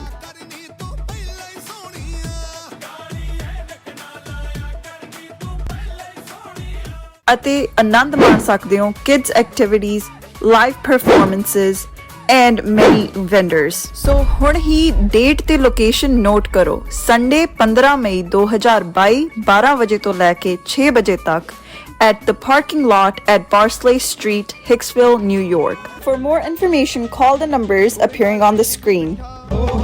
ਗੁੜ ਨਾਲ ਇਸ਼ਕ ਮਿੱਠਾ ਰੱਬਾ ਲੱਗ ਨਾ ਕਿਸੇ ਨੂੰ ਜਾਵੇ ਹੋ ਗੁੜ ਨਾਲ ਇਸ਼ਕ ਮਿੱਠਾ। ਇੰਡੀਅਨ, ਪਾਕਿਸਤਾਨੀ ਤੇ ਬੰਗਲਾਦੇਸ਼ੀ ਗਰੋਸਰੀ ਦਾ ਸਭ ਤੋਂ ਵੱਡਾ ਸਸਤਾ ਭੰਡਾਰ, ਆਪਣਾ ਬਾਜ਼ਾਰ ਕੈਸ਼ ਐਂਡ ਕੈਰੀ। ਭਾਰਤੀਆਂ ਦੇ ਗੜ ਐਡੀਸਨ ਵਿਖੇ ਤਾਜ਼ਾ ਸਬਜ਼ੀਆਂ ਤੇ ਗਰੋਸਰੀ ਤੋਂ ਇਲਾਵਾ ਹਰ ਵੇਲੇ ਨਾਲੋਂ ਨਾਲ ਰੋਟੀ, ਤਰ੍ਹਾਂ ਤਰ੍ਹਾਂ ਦੇ ਪਰੌਂਠੇ, ਸਮੋਸੇ, ਜਲੇਬੀਆਂ ਤੇ ਭਾਰਤੀਆਂ ਦੇ ਗਰਮਾ ਗਰਮ ਤਾਜ਼ਾ ਪਕਵਾਨ ਵੀ ਉਪਲਬਧ। ਨਿਊ ਜਰਸੀ ਦੇ ਜਰਸੀ ਸਿਟੀ ਵਿੱਚ ਸਭ ਸਹੂਲਤਾਂ, ਡੇਟਨ ਅਤੇ ਪੈਲਸਵੇਨੀਆ ਦੇ ਬੈਂਸਲਮ ਦੇ ਆਪਣਾ ਬਾਜ਼ਾਰ ਕੈਸ਼ ਐਂਡ ਕੈਰੀ ਦੇ ਸਟੋਰ ਦੀ ਬਿਹਤਰੀਨ ਸਰਵਿਸ ਦਾ ਆਨੰਦ ਮਾਣੋ। 1700 ਔਕਟਰੀ road, Edison, NJ 08820 2975 John F. Kennedy Boulevard, Jersey City, NJ 07306 2631 Street Road, Baslam, PA 19020। ਜੇ ਤੁਸੀਂ ਐਲਰਜੀ, ਐਸਥਮਾ, ਗੈਸਟ੍ਰਿਕ, ਹਾਰਟਬਰਨ, ਗਾਲ stone, kidney stone, diabetes, blood pressure, arthritis ਅਤੇ ਗੁਪਤ ਰੋਗਾਂ ਦਾ ਇਲਾਜ ਕਰਵਾ ਕੇ ਥੱਕ ਚੁੱਕੇ ਹੋ ਤੇ ਕਾਲ ਕਰੋ homeopathic consultant doctor Gurdeep Sandhu ਨੂੰ, ਜਿਨ੍ਹਾਂ ਦਾ 1973 ਤੋਂ ਮੈਡੀਕਲ ਕਾਲਜਾਂ ਵਿੱਚ ਪੜ੍ਹਾਉਣ ਦਾ ਪ੍ਰਿੰਸੀਪਲ, ਪ੍ਰੋਫੈਸਰ ਤੇ ਚੀਫ ਮੈਡੀਕਲ ਆਫੀਸਰ ਦੇ ਤੌਰ ਤੇ ਹੋਮਿਓਪੈਥਿਕ ਪ੍ਰੈਕਟਿਸ ਦਾ ਤਜਰਬਾ ਹੈ। ਕਿਸੇ ਵੀ ਬਿਮਾਰੀ ਜਾਂ ਕਿਸੇ ਵੀ ਉਮਰ ਵਿੱਚ ਇਲਾਜ ਕਰਵਾਉਂਦੇ ਜੇ ਥੱਕ ਗਏ ਹੋ ਤਾਂ ਹੋਮਿਓਪੈਥਿਕ ਦੇ ਸਿਧਾਂਤਕ ਇਲਾਜ ਲਈ ਡਾਕਟਰ ਗੁਰਦੀਪ ਸੰਧੂ ਨੂੰ ਸਕਰੀਨ ਤੇ ਦਿੱਤੇ ਨੰਬਰਾਂ ਤੇ ਸੰਪਰਕ ਕਰੋ।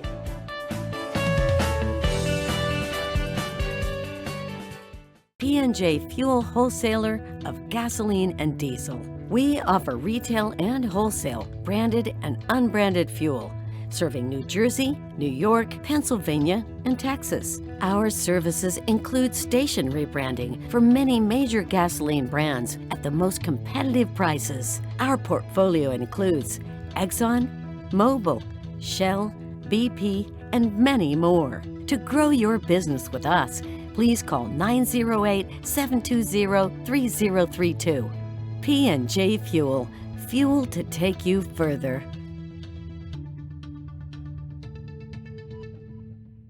S&S Brokers Incorporation new jersey ਦੀ ਪੂਰੀ ਤਰ੍ਹਾਂ ਲਾਇਸੈਂਸ ਪ੍ਰਾਪਤ ਕੰਪਨੀ, ਸਮੇਂ ਤੇ ਡਿਲੀਵਰੀ ਲਈ ਵਚਨਬੱਧ।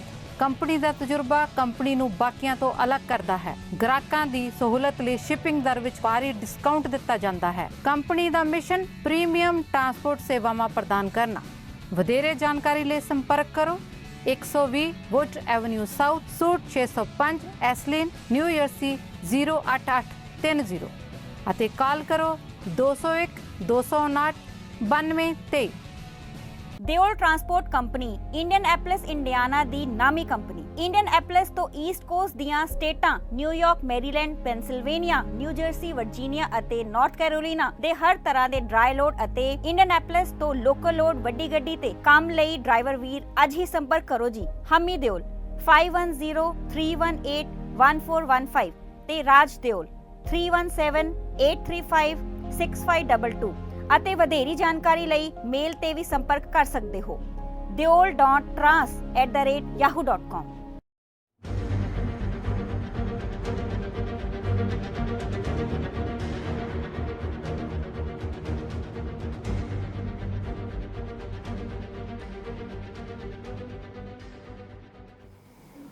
ਦਰਸ਼ਕੋ, ਸਾਡੇ ਨਾਲ ਜੁੜੇ ਰਹਿਣ ਲਈ ਧੰਨਵਾਦ। ਜਿਸ ਤਰ੍ਹਾਂ ਤੁਸੀਂ ਜਾਣਦੇ ਹੋ, ਪ੍ਰੋਗਰਾਮ ਚੱਲ ਰਿਹਾ ਹੈ ਖਾਸ ਮੁਲਾਕਾਤ। ਅੱਜ ਦੇ ਸਾਡੇ ਮਹਿਮਾਨ ਨੇ ਸੰਤੋਖ ਸਿੰਘ ਗੁਰਾਇਆ ਜੀ। ਗੁਰਾਇਆ ਜੀ, ਗੱਲ ਚੱਲ ਰਹੀ ਸੀ ਆਪਣੀ ਮੱਤ ਦੇ ਮੋਤੀ, ਜਿਹੜੀ ਆ ਉਹ ਕਿਤਾਬ ਤੁਸੀਂ ਵਾਰਤਕ ਦੀ ਲਿਖੀ, ਉਹਦੀ ਭਾਸ਼ਾ ਜਿਹੜੀ ਆ ਬੱਚਿਆਂ ਦੇ ਪੱਧਰ ਦੀ ਆ, ਇੰਨੀ ਸੌਖੀ ਆ। ਸਿਰਫ ਉਹ ਆਪਾਂ ਜੇ ਕਹੀਏ ਕਿ ਬੱਚਿਆਂ ਲਈ ਆ, ਉਹ ਬੱਚਿਆਂ ਦੀ ਨਹੀਂ। ਜਦੋਂ ਉਹ ਕਿਤਾਬ ਆਪਾਂ ਪੜ੍ਹਦੇ ਆ, ਉਹ ਵੱਡਿਆਂ ਲਈ ਵੀ ਆ। ਕੋਈ ਜਿੱਦਾਂ ਸਿੱਖ ਇਤਿਹਾਸ ਤੋਂ ਜਾਣੂ ਨੀਗਾ, ਉਹ ਵੀ ਪੜ੍ਹੂਗਾ ਤਾਂ ਉਹ ਬੇਸਿਕ ਜਿਹੜੀ ਜਾਣਕਾਰੀ ਆ ਸਿੱਖ ਇਤਿਹਾਸ ਬਾਰੇ ਉਹਨੂੰ ਆਸਾਨੀ ਨਾਲ ਮਿਲ ਜਾਂਦੀ ਆ। ਦੂਸਰੀ ਉਹਦੀ ਜਿਹੜੀ ਮੈਂ ਜਾਣਦਾ, ਮੈਨੂੰ ਲੱਗਦਾ ਕਿ ਉਹਦੀ ਖੂਬੀ ਕਿਤਾਬ ਦੀ ਰਹੀ ਆ ਕਿ ਉਹ ਇਤਿਹਾਸਕ ਹੁੰਦੇ ਹੋਏ ਵੀ ਇੱਦਾਂ ਲੱਗਦਾ ਨਹੀਂ ਕਿ ਇਹ ਜਿਹੜੀ ਇਤਿਹਾਸ ਦੀ ਗੱਲ ਕਰ ਰਹੇ ਆ ਆਪਾਂ, ਉਹ ਗੱਲਾਂ ਜਿਹੜੀ ਇਤਿਹਾਸਕ ਜਦੋਂ ਕੋਈ ਕਿਤਾਬ ਪੜ੍ਹੀ ਉਹ ਬੋਰੀਅਤ ਮਹਿਸੂਸ ਕਰਦੇ ਆ। ਤੁਸੀਂ ਇੱਕ ਉਹਨੂੰ ਜਿਹੜੀ ਆ ਇੱਕ ਆਪਣੀ ਕਹਾਣੀ ਦੇ ਵਾਂਗੂ ਉਹਦਾ ਲਿਖਦੇ ਆ ਤੁਸੀਂ।